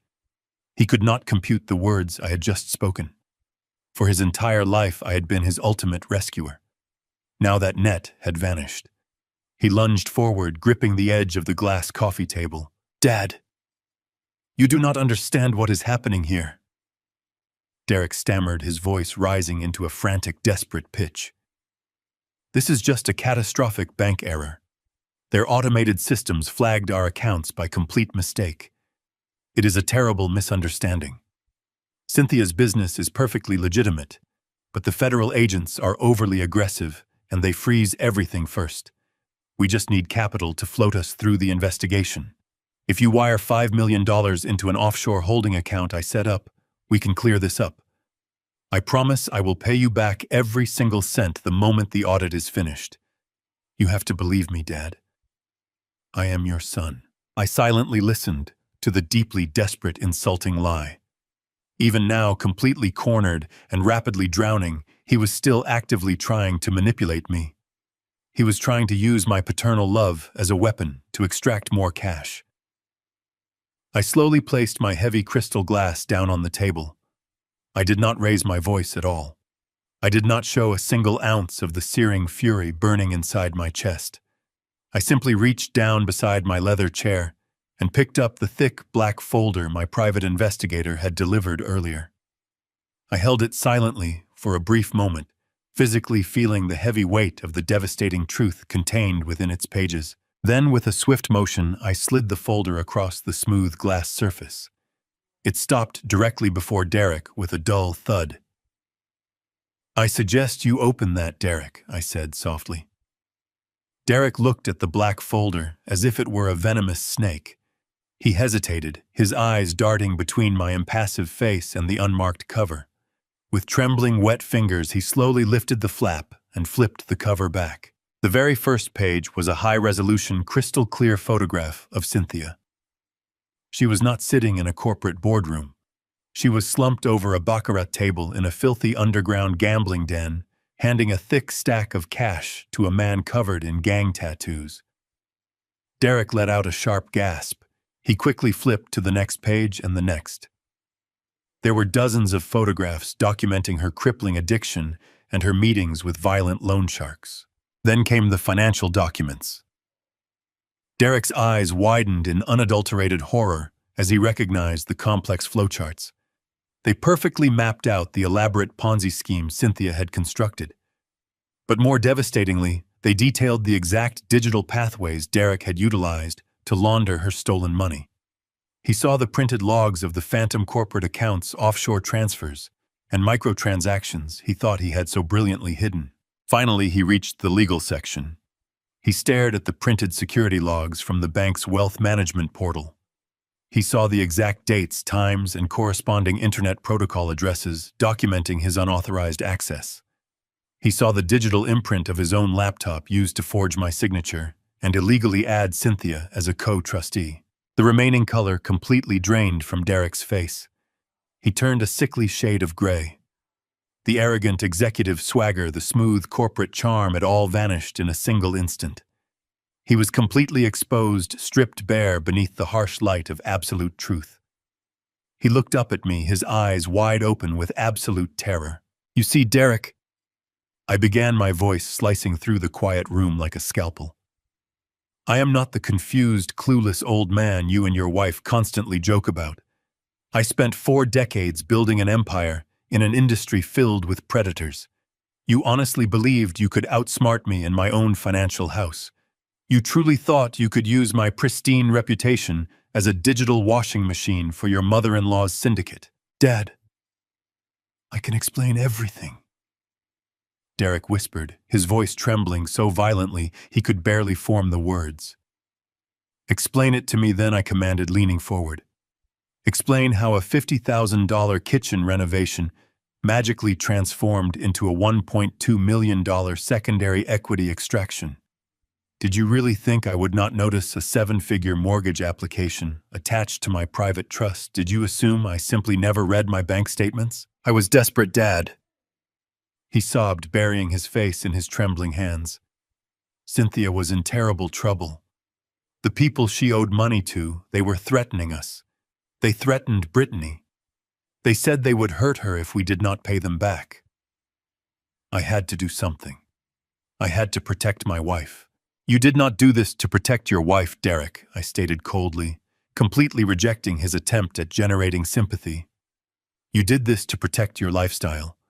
You did this to maintain your fragile illusion of wealth. You took a massive cut of that laundered money to fund your luxury cars and your imported watches. You traded my legacy for a shiny new Porsche. I thought I could fix it. He cried, tears streaming down his face, mixing with the rainwater still dripping from his hair. I thought I could wash the money, pay off her debts, and quietly replace the funds before you ever noticed. I never wanted to hurt you, Dad. You forged my signature. Derek, I replied, my tone hardening. You actively conspired to declare me mentally incompetent if I discovered your fraud. You legally set me up to take the fall for a massive federal crime. You were perfectly willing to let me spend the rest of my life in a federal penitentiary just so you could play the rich executive. Do not ever tell me you did not want to hurt me. You calculated my destruction with absolute precision. What are you going to do? Derek asked, his voice a broken, hollow rasp. Please, Dad, you cannot let them put me in prison. I will lose everything. My career, my house, my entire life. Please, I am begging you. I sat back in my chair, looking at the broken man sitting across from me. I had given him every advantage, every opportunity, and every resource to succeed, and he chose to spit in my face. The foundation of lies he had built with Brittany and Cynthia was finally collapsing, and he wanted me to stand in the rubble and catch him. I am not going to do anything, Derek, I said, my voice echoing with finality. I already did it. I executed the emergency fraud clause on the trust tonight. The bank permanently locked your accounts. The equity loan is dead. I was the one who sent the anonymous forensic dossier to the federal authorities. I gave them Cynthia's servers. Derek stared at me, his eyes completely hollow. He finally understood. There was no escape. The silence in the penthouse stretched into a heavy, suffocating weight. The rhythmic pounding of the rain against the glass seemed to amplify the absolute devastation crashing down upon my son. He did not move. He barely seemed to breathe. The realization that I had proactively dismantled his entire criminal infrastructure was paralyzing him.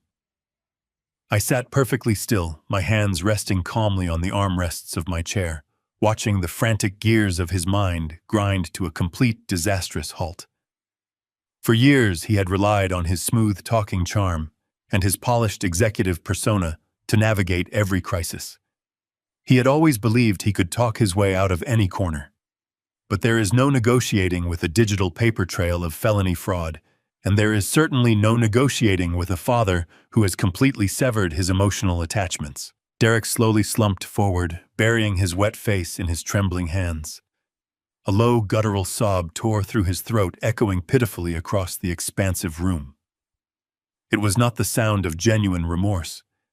It was the terrified, desperate sound of a cornered animal realizing the trap was inescapable. He began to rock back and forth, muttering a chaotic stream of broken apologies and frantic justifications. I let him cry. I did not offer him a tissue. I did not lean forward to comfort him. I simply waited for the initial shockwave of absolute ruin to pass. I needed him completely broken for what came next. Stop crying, Derek, I commanded, my voice slicing through his pathetic performance with cold precision. Tears are not going to magically unfreeze your bank accounts, and they are certainly not going to stop the federal agents currently tearing through her fraudulent records. You are completely out of options, out of lies, and out of time. I want the absolute, unvarnished truth right now. Do not leave a single detail out, because if I discover you are still hiding something, I will personally hand your laptop directly to the federal prosecutors tomorrow morning. He looked up, his eyes bloodshot and wide with panic. I told you everything, Dad. He gasped, his chest heaving violently. I swear to you, it was just the secondary mortgage. We needed the $1.2 million to satisfy the initial demands of the loan sharks. Cynthia swore she could win it back, that she just needed a bridge loan to stabilize her investments. I was just trying to buy us enough time to fix her catastrophic mistakes. I leaned forward, my gaze locking onto his terrified face. Do not lie to me, Derek. I read the forensic accounting logs. I saw the massive volume of cash moving through her underground networks. $1 million might satisfy a minor gambling debt, but it does not satisfy a highly organized, violent criminal syndicate. They do not operate on bridge loans and polite promises. The sheer scale of her offshore transfers indicates a massive systemic deficit. What else did you do? Derek vigorously shook his head physically, recoiling from my intense scrutiny. He tightly gripped the edges of the leather chair, his knuckles turning entirely white under the immense pressure. He was violently struggling to maintain the final crumbling facade of his massive deception. I could vividly see the rapid, frantic calculations racing behind his eyes as he desperately weighed the terrible consequences of a full confession against the terrifying reality of federal prison. I am not hiding anything else, he lied. His voice a strained, unconvincing whisper. The mortgage was the only thing I touched. I swear on my life. I slowly reached across the glass table and deliberately opened the thick black folder once again. I bypassed the vivid photographs of Cynthia and the detailed trust logs, sliding a secondary, deeply hidden document directly into his line of sight. It was a heavily encrypted corporate tax filing my investigator had intercepted from the dark web. It bore my official company seal, my registered corporate tax identification number, and my exact physical signature. My son stared at the document, and a low, agonizing groan escaped his lips. The final wall of his elaborate deception shattered into a million irreparable pieces. He completely collapsed inward, folding his body like a fragile, broken toy. The truth was finally, inevitably coming to the surface. Cynthia owed them $5 million. Derek confessed, his words tumbling out in a rapid, hysterical rush of pure panic. The loan sharks were not just making empty threats, Dad. They explicitly told us they were going to physically destroy Brittany.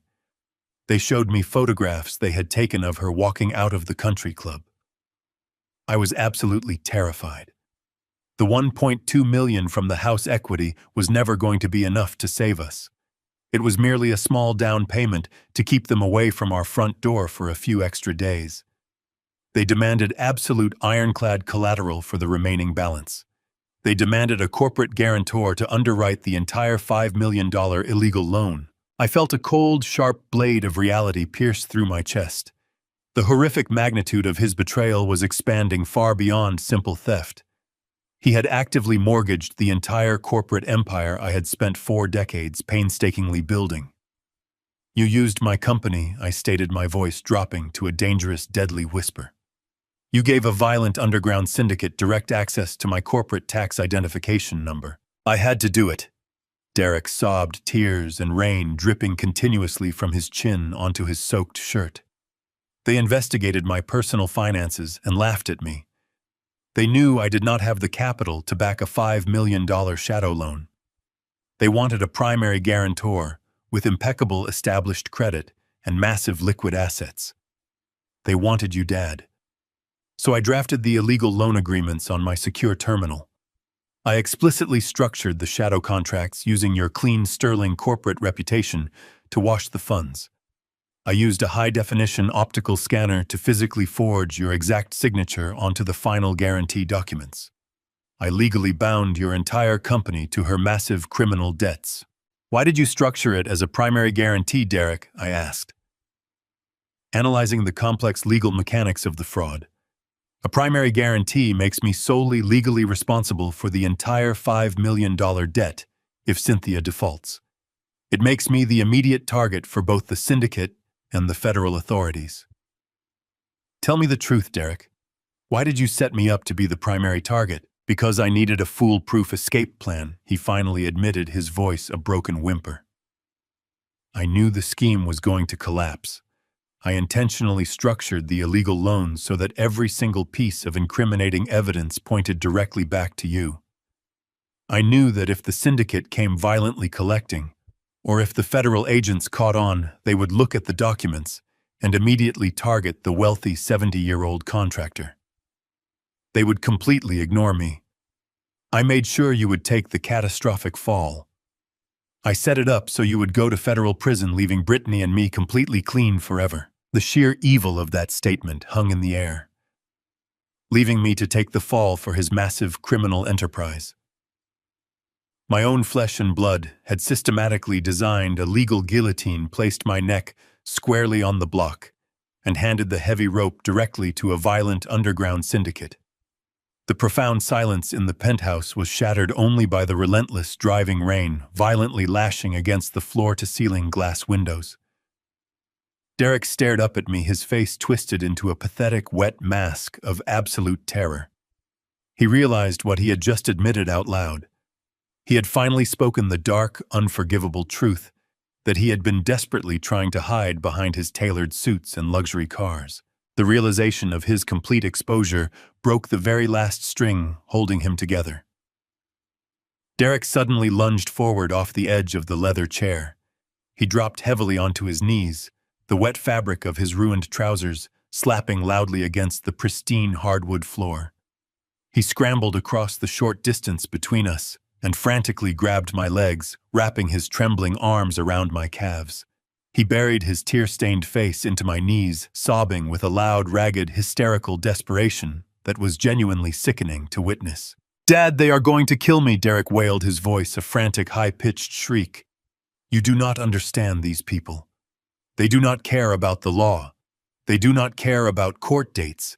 If they realize the $1.2 million equity wire was canceled, they will come directly to the house. They will hurt Brittany. I was just trying to protect my family. You have to understand that. I was trying to save my wife. You have offshore accounts. You have liquid capital. You can easily make this go away tonight. $5 million is nothing to you. You can just wire the funds to the syndicate and erase this nightmare. Please, Dad, I am begging you.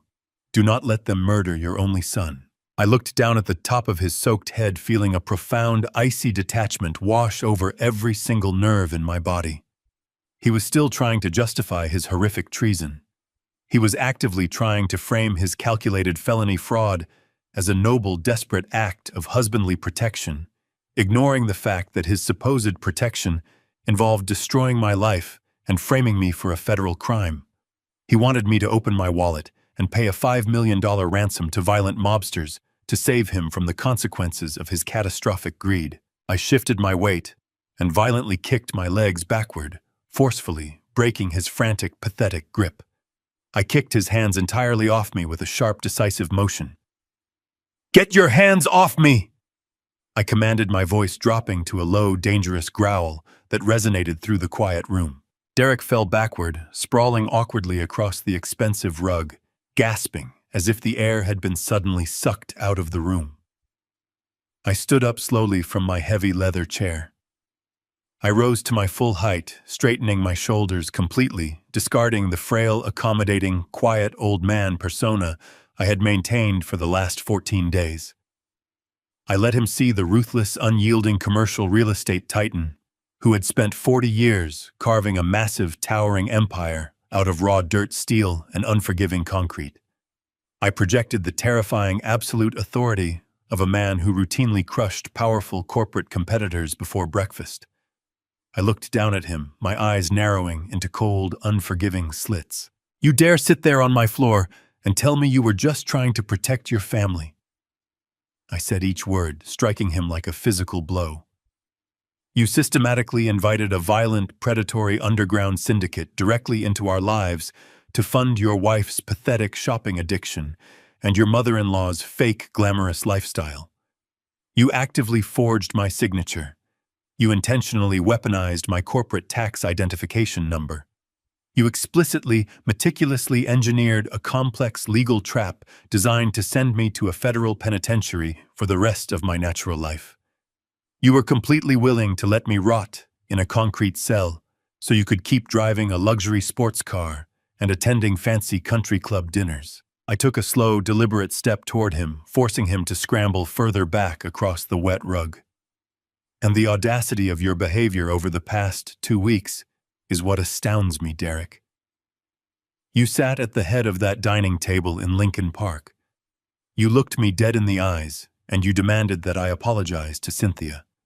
You commanded me to show proper respect to a toxic, parasitic gambling addict in the middle of a house that my hard-earned money had purchased for you.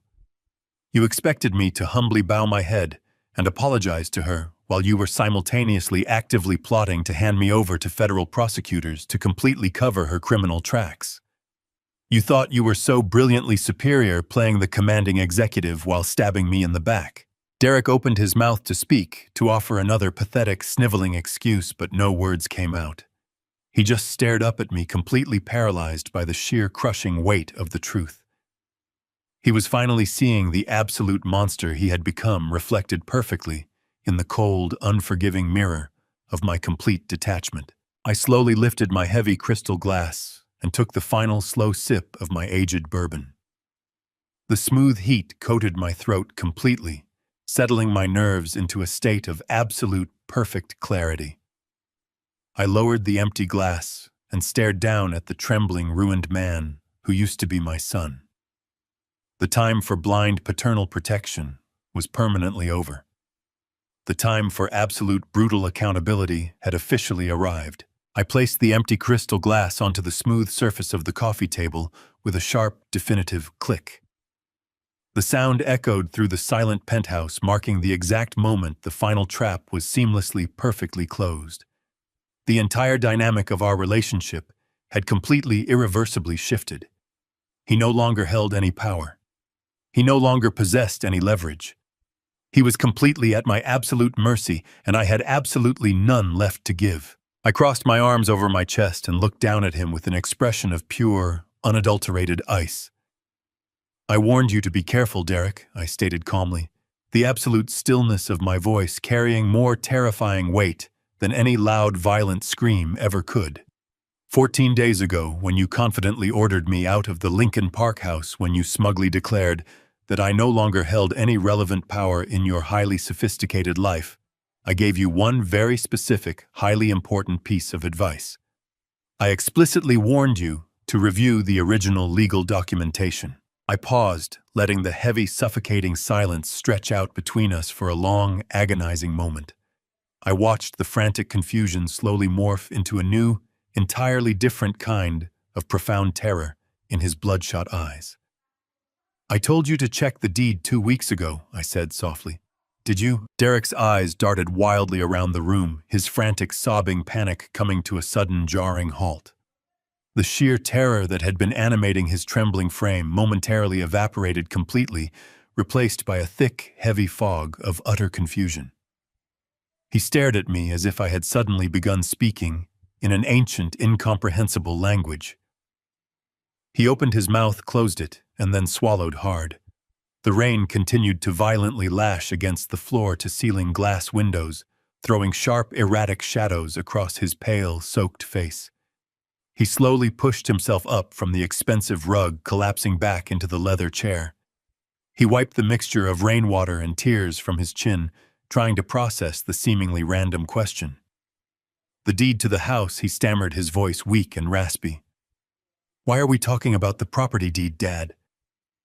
The house is in the trust. I am the secondary trustee. I have the legal right to leverage the equity. That is how the wealth management portal authorized the application in the first place. Cynthia needs that capital right now to pay off the syndicate. The federal agents are literally tearing her office apart. We do not have time to discuss archaic real estate paperwork. You need to wire the $5 million to the offshore account before the loan sharks come for Brittany. Why are you bringing up the house deed right now? I looked down at him, my expression perfectly flat, completely devoid of any paternal warmth or sympathy. Because if you had checked the deed the morning after you kicked me out, you would have seen I activated the revocation clause I stated, my voice echoing with absolute, terrifying finality. Derek completely froze his lungs, seemingly forgetting how to draw in air. I watched the realization slowly begin to crystallize behind his bloodshot eyes. That house has not belonged to you or Brittany for 13 days, I continued, deliberately enunciating every single syllable to ensure the devastating truth penetrated his thick skull. The moment you stood in that dining room and arrogantly ordered me to leave, I drove directly to Warren's office. I utilized the emergency foundational powers embedded in the trust. I completely revoked your residency privileges and executed an immediate transfer of the asset. The Lincoln Park property was legally transferred to a veterans charity almost 2 weeks ago. The bank did not freeze your secondary equity loan due to an automated security glitch or a random administrative error. I froze it because you actively tried to leverage a multi-million-dollar commercial property that you no longer own. You attempted to extract $1.2 million in cash from a house that legally belongs to a charitable foundation. You did not just commit wire fraud and forgery tonight, Derek. You committed massive mortgage fraud against a federal banking institution. The blood completely drained from Derek's face. His jaw went entirely slack. He slowly raised his trembling hands to his head, gripping his wet hair, as the catastrophic reality of his situation violently crushed down upon him. He had no equity. He had no leverage. He did not even possess a legal roof over his head. The massive, impenetrable financial fortress he thought he had so brilliantly hijacked was actually a meticulously designed, perfectly executed mirage. He had unknowingly handed a $5 million fraudulent corporate guarantee to a violent underground syndicate, and now he had absolutely zero capital to satisfy their brutal demands. Furthermore, by submitting the mortgage application for a property he no longer owned, he had essentially gift-wrapped a federal fraud indictment and handed it directly to the banking authorities.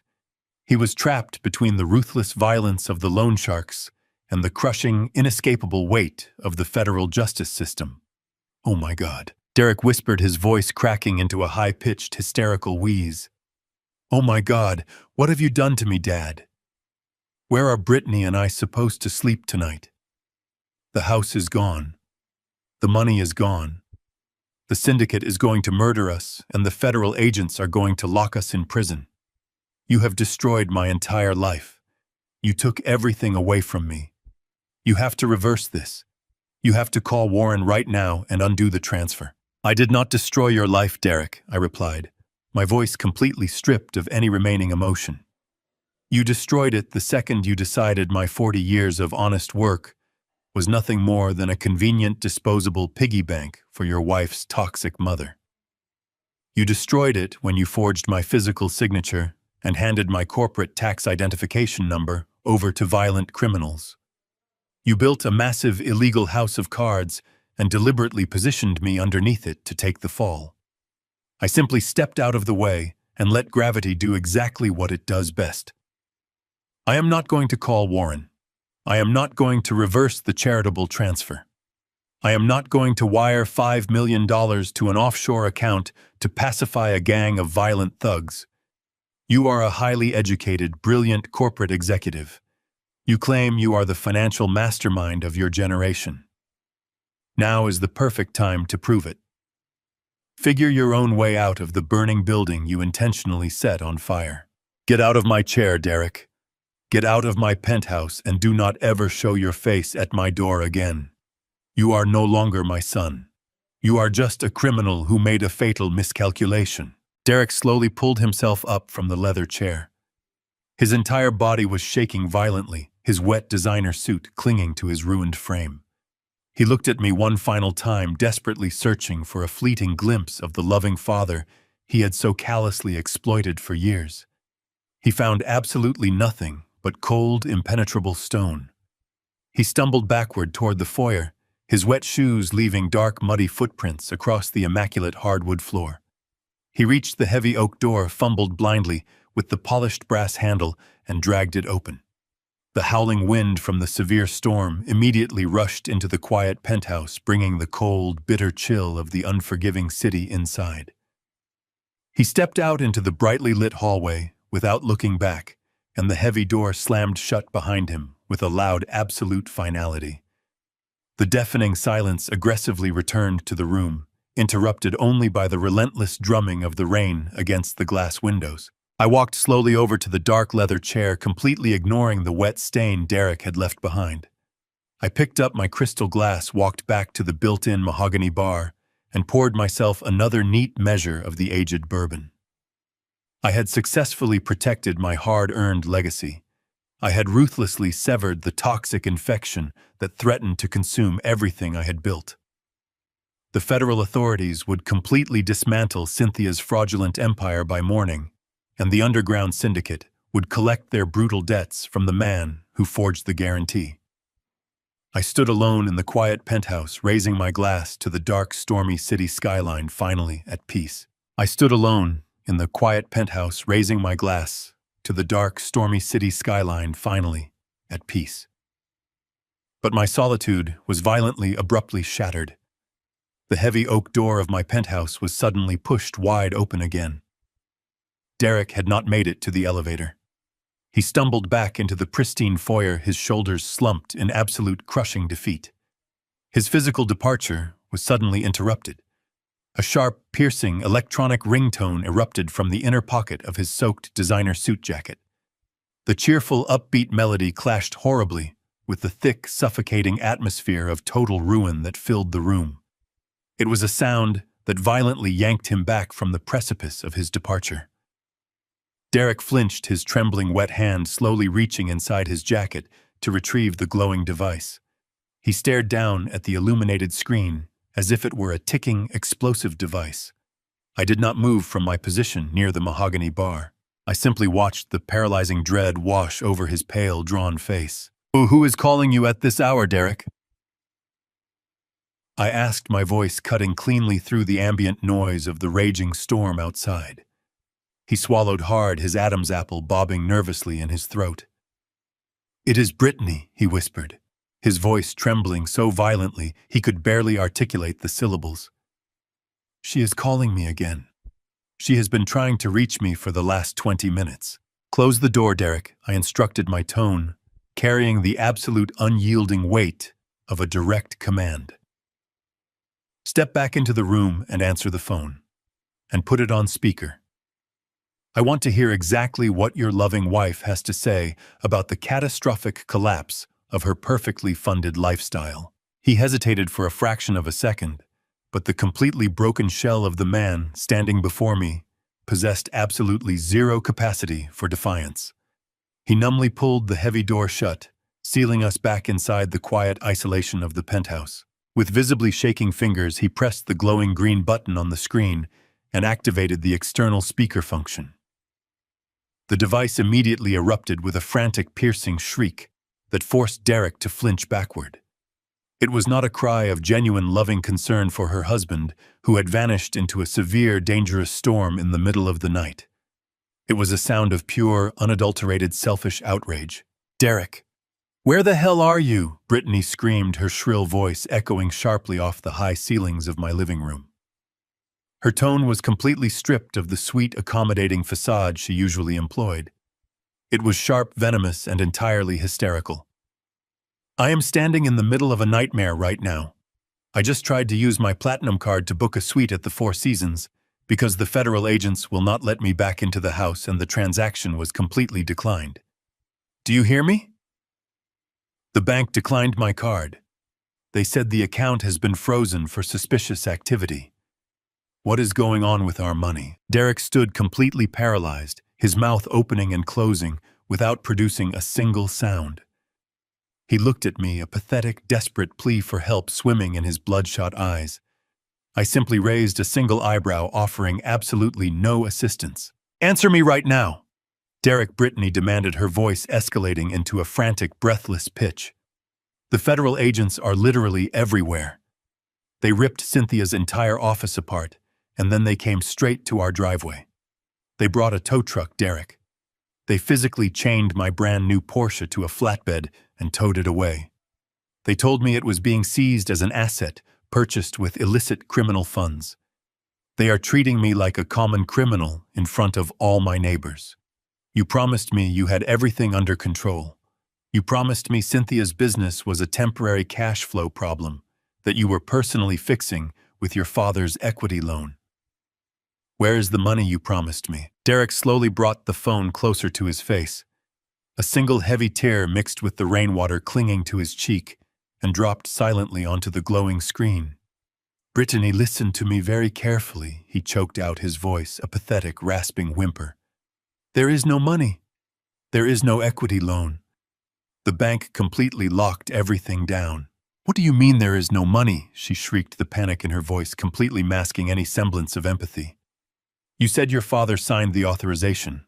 You said the $1.2 million was clearing tonight. You guaranteed it. My father did not sign anything." Derek confessed, his voice breaking under the crushing weight of his absolute failure. He found out Brittany. He found out about the secondary mortgage application. He found out about Cynthia's illegal gambling debts and the massive Ponzi scheme. He knows everything. He executed a total unilateral financial lockdown on the entire trust. I do not have a single dollar left. I have absolutely nothing. And it gets so much worse, Brittany. The federal agents are not just seizing the cars, they are going to arrest me. I forged my father's physical signature on a $5 million corporate guarantee for Cynthia's underground syndicate. I committed massive federal wire fraud, and the Internal Revenue Service has all of my digital records. I am going to a federal penitentiary for a very long time. The silence that followed his horrifying, desperate confession was absolute and suffocating. It stretched out for 10 long, agonizing seconds. There were no words of comfort. There were no promises of unwavering marital support. There was no desperate vow to stand by his side through the terrifying legal ordeal he was about to face. There was only the cold, brutal calculation of a woman realizing her personal cash machine was permanently broken. Derek Brittany finally whispered, her voice suddenly devoid of all hysterical panic, replaced by a chilling, deadened void. "You are completely useless to me." Before Derek could even process the sheer cruelty of her statement, a sharp electronic beep echoed from the device. Brittany had instantly ended the call. The connection was permanently severed. Derek stood in the center of the room, staring blankly at the dark screen of his phone, completely unable to comprehend the absolute evaporation of his marriage. The unconditional love he had repeatedly cited as his primary justification for committing catastrophic felony fraud had entirely vanished the very second the endless stream of illicit cash officially dried up. He did not move for exactly 10 minutes. He simply stood there in his soaked designer suit, existing in a state of silent, paralyzed shock. Then the screen of his phone illuminated one final time with a brief, quiet notification. I watched as he slowly read the text message. His shoulders collapsed completely. It was a formal legal notification directly from Brittany's attorney. She was officially filing for an immediate, uncontested divorce. The beautiful, glamorous life he had risked everything to build was completely gone. He was left utterly alone in the cold reality of his making, facing a dark future without an ally to protect him. The silence that followed the finality of the text message was profound. Heavy with the absolute ruin of a man who had flown too close to the sun on wings made entirely of stolen paper. Derek did not move a single muscle. He simply stood, completely frozen, in the center of my immaculate living room, staring down at the darkened screen of his cellular phone as if it contained the physical ashes of his meticulously fabricated life. The glamorous illusion he had so ruthlessly protected the beautiful wife he had weaponized my corporate empire to keep the pristine social standing he had worshipped above all else. It had all dissolved into a meaningless, pathetic puddle at his wet imported leather shoes. He was facing a dark future without an ally to protect him. Then a new sound began to bleed into the quiet isolation of the penthouse. It started as a faint, distant wail, barely distinguishable from the aggressive howling of the severe thunderstorm battering the floor-to-ceiling glass windows.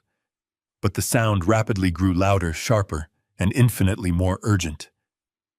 The distinct, piercing shriek of approaching police sirens violently sliced through the rhythmic drumming of the heavy rain. I calmly walked over to the expansive glass wall and looked down at the dark, rain-slicked city streets far below. A chaotic parade of flashing red and blue lights was aggressively carving its way through the dense downtown traffic, moving with singular terrifying purpose directly toward the base of my residential high-rise building. The harsh, erratic strobes illuminated the wet concrete and reflected ominously against the dark glass of the surrounding skyscrapers. Derek snapped his head up, his bloodshot eyes widening in absolute unadulterated terror as the deafening sound of the sirens bounced off the surrounding buildings and flooded into the penthouse. The flashing lights painted his pale, terrified face in alternating shades of stark red and freezing blue. He looked down at the expensive leather briefcase resting near his feet, the exact briefcase that contained the highly encrypted laptop he had used to construct his elaborate financial guillotine. The realization hit him with the devastating force of a physical blow. The federal authorities had not just seized Cynthia's underground servers and Brittany's luxury vehicles. The highly skilled cybercrime division had proactively traced the unauthorized digital access logs directly back to the source. They had perfectly mapped the exact internet protocol address of the fraudulent wire transfer attempts, and they had followed the digital breadcrumbs of the forged corporate guarantor documents directly to the machine sitting in my foyer. "They are here," Derek gasped, his voice a tight, strangulated wheeze that barely escaped his throat. "Dad, the federal agents are literally downstairs. They traced the wealth management portal access. They know I initiated the secondary equity protocols from my personal terminal. They are coming up here right now to arrest me." He frantically stumbled away from the floor to ceiling windows, desperately putting distance between himself and the terrifying reality unfolding on the street below. He looked around the expansive penthouse like a trapped, panicked animal searching for a non-existent exit. There was absolutely nowhere to run, nowhere to hide, and nobody left to manipulate. The brilliant, smooth-talking corporate executive was completely gone, entirely replaced by a terrified, sobbing child who had finally been caught stealing from the cookie jar. Only this particular jar carried a mandatory federal prison sentence. He threw himself across the room and desperately grabbed the sleeve of my suit jacket. "Dad, you have to help me," he pleaded, his voice cracking into a high-pitched, hysterical sob. "You cannot let them take me away in handcuffs. You have to call Warren immediately. Tell him to get down here right now. He is the best corporate defense attorney in the entire state. He can stop them from questioning me without proper legal representation. He can file emergency injunctions. You have endless liquid capital in your private accounts. You can pay whatever exorbitant bail the federal judge sets tomorrow morning. Please, Dad. I am begging you on my hands and knees. I will do anything you want. I will sign any legal confession you draft. I will surrender every single asset I own. Just please hire Warren and write the bail check. Do not let them lock me in a federal cage tonight." I looked down at the frantic, pathetic man violently clutching my arm. He was still actively trying to spend my money.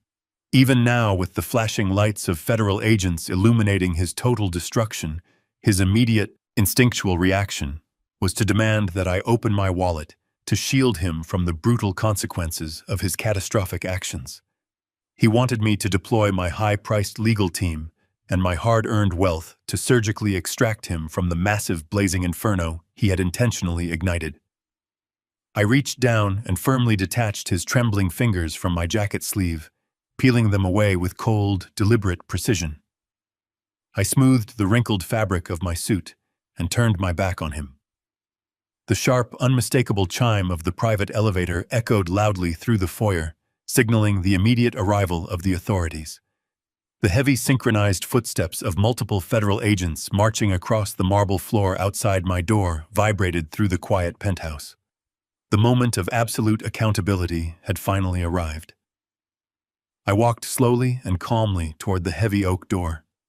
Derek scrambled behind me, his wet shoes squeaking desperately against the pristine hardwood floor. "Please," he wailed, reaching out a trembling hand, but stopping just short of touching me again. "You are my father. You are supposed to protect me. You cannot just abandon me to the system." I placed my hand on the polished brass handle of the front door and paused. I did not turn around to look at him. I kept my gaze focused squarely on the heavy wood separating us from the federal agents waiting in the hallway.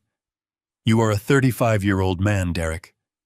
You wanted my money, but you never wanted my values. Martha would be disgusted by what you've become. You're on your own." The heavy mention of his late mother struck him completely silent. It was the final devastating blow to his crumbling emotional foundation.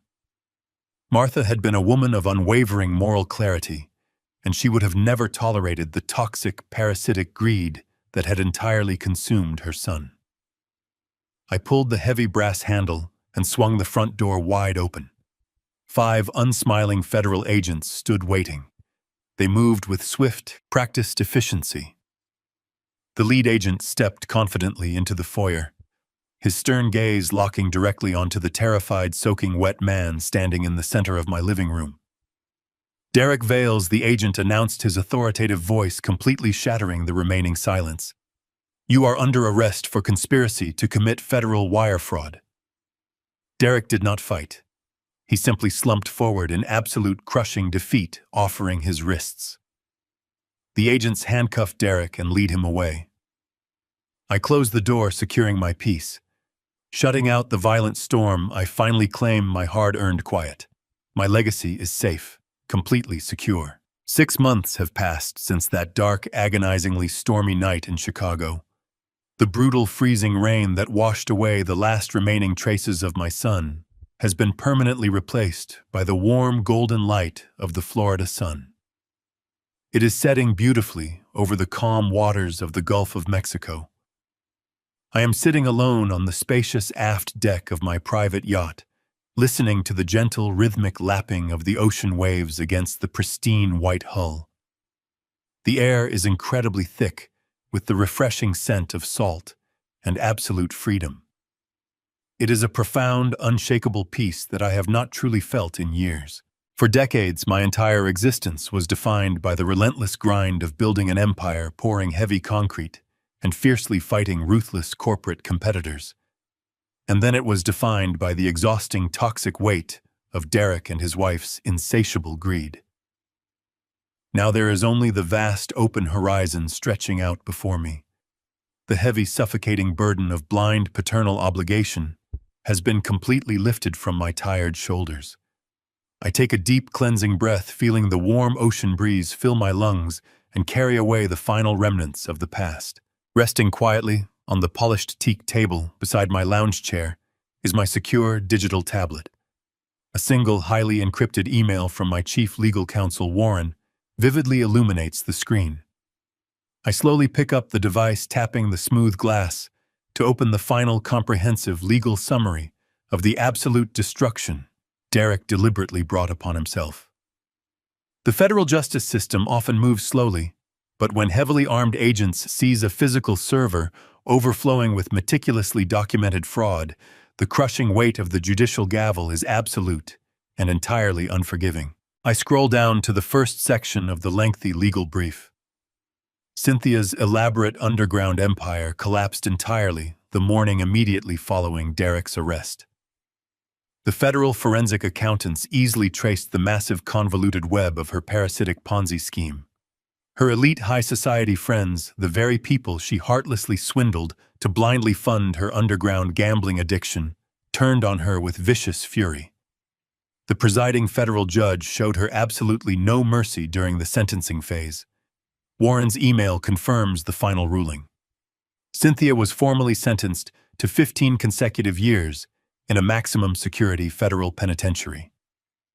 Because of the sheer volume of the financial devastation she intentionally caused, there is absolutely no possibility of early parole. She will spend the rest of her natural elderly years firmly locked inside a tiny concrete cell, completely stripped of the expensive clothes and false glamour she valued far above basic human decency. I scroll down to the next paragraph, feeling my heart remain completely steady as I read the printed name of my former son. Derek did not possess the moral courage to endure a lengthy, highly public trial. Once he finally realized I was completely unwilling to post his exorbitant cash bail or financially fund his elite legal defense, his arrogant executive swagger completely evaporated. He was assigned an overworked public defender. Facing an insurmountable mountain of digital evidence, including the physically forged corporate guarantee and the unauthorized bank access logs, he took a desperate, cowardly plea deal. Warren confirms the final sentence. Derek received 7 hard years in a federal correctional facility for conspiracy to commit wire fraud and corporate forgery. He sent me numerous frantic letters from his isolated holding cell during those initial weeks, desperately begging for my forgiveness, pathetically pleading for just one final financial bailout. I returned every single letter entirely unopened. He made his malicious choice the very second he forged my signature, and now he must live with the devastating reality of a 7-year cage. The final section of Warren's report outlines the spectacular, humiliating downfall of Brittany. The divorce proceedings were finalized with astonishing speed, driven entirely by her ruthless instinct to legally distance herself from a convicted federal felon. But her calculated strategy completely failed to secure the luxurious lifestyle she believed she was owed. Because the Lincoln Park house was legally reclaimed by the Veterans Charity, and every single one of Derek's accounts was permanently frozen by the federal government, there were absolutely no marital assets left to divide.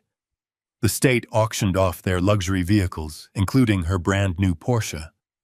Warren's private investigator actively confirmed her current miserable status. The arrogant woman who once loudly shrieked at my catering staff is now renting a tiny, cramped apartment on the far industrial outskirts of the city. She is working full-time at a minimum-wage retail job, forced to fold cheap clothes and physically sweep dusty floors just to afford her basic groceries. The unconditional love she so proudly proclaimed evaporated into thin air the very second the illicit cash stopped flowing, leaving her with absolutely nothing. I placed the glowing tablet face down on the teak table. The entire legal nightmare is officially closed. The toxic parasites that actively tried to bleed my corporate empire dry have been completely eradicated from my life. I reach into my light linen jacket and withdraw a thick, professionally bound legal document. It is the final transfer authorization Warren meticulously prepared for me. I pick up a gold-plated fountain pen and look down at the heading printed in bold, crisp black letters. The Martha Scholarship Fund. I spend a long, quiet moment thinking about my late wife. Martha never cared about the massive wealth we successfully accumulated.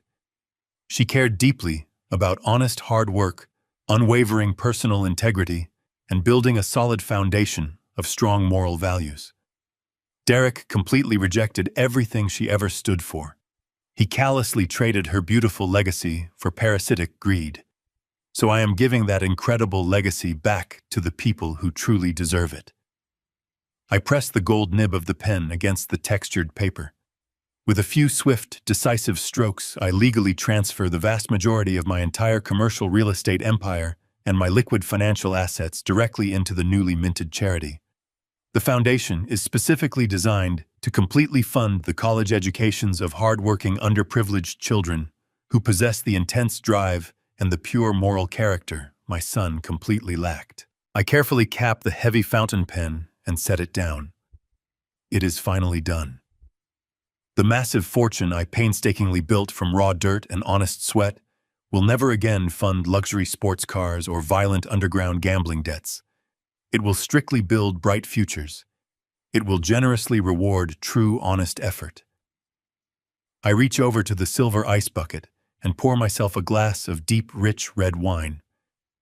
The beautiful setting sun paints the vast ocean in fiery streaks of orange and violet. I raise the crystal glass toward the endless glowing horizon, breathing in the salty, remarkably clean air. I did not just survive a horrific, calculated betrayal. I completely ruthlessly eradicated a terminal cancer from my life. I take a slow, satisfying sip of the vintage wine, truly relishing the unbroken silence of the open water. My mind is entirely clear. My conscience is perfectly clean. My legacy is finally secure. Blood does not entitle anyone to a lifetime of blind financial loyalty, especially when it is repaid with arrogance and deceit. As parents, we often sacrifice everything to give our children the world, ignoring the entitlement it breeds.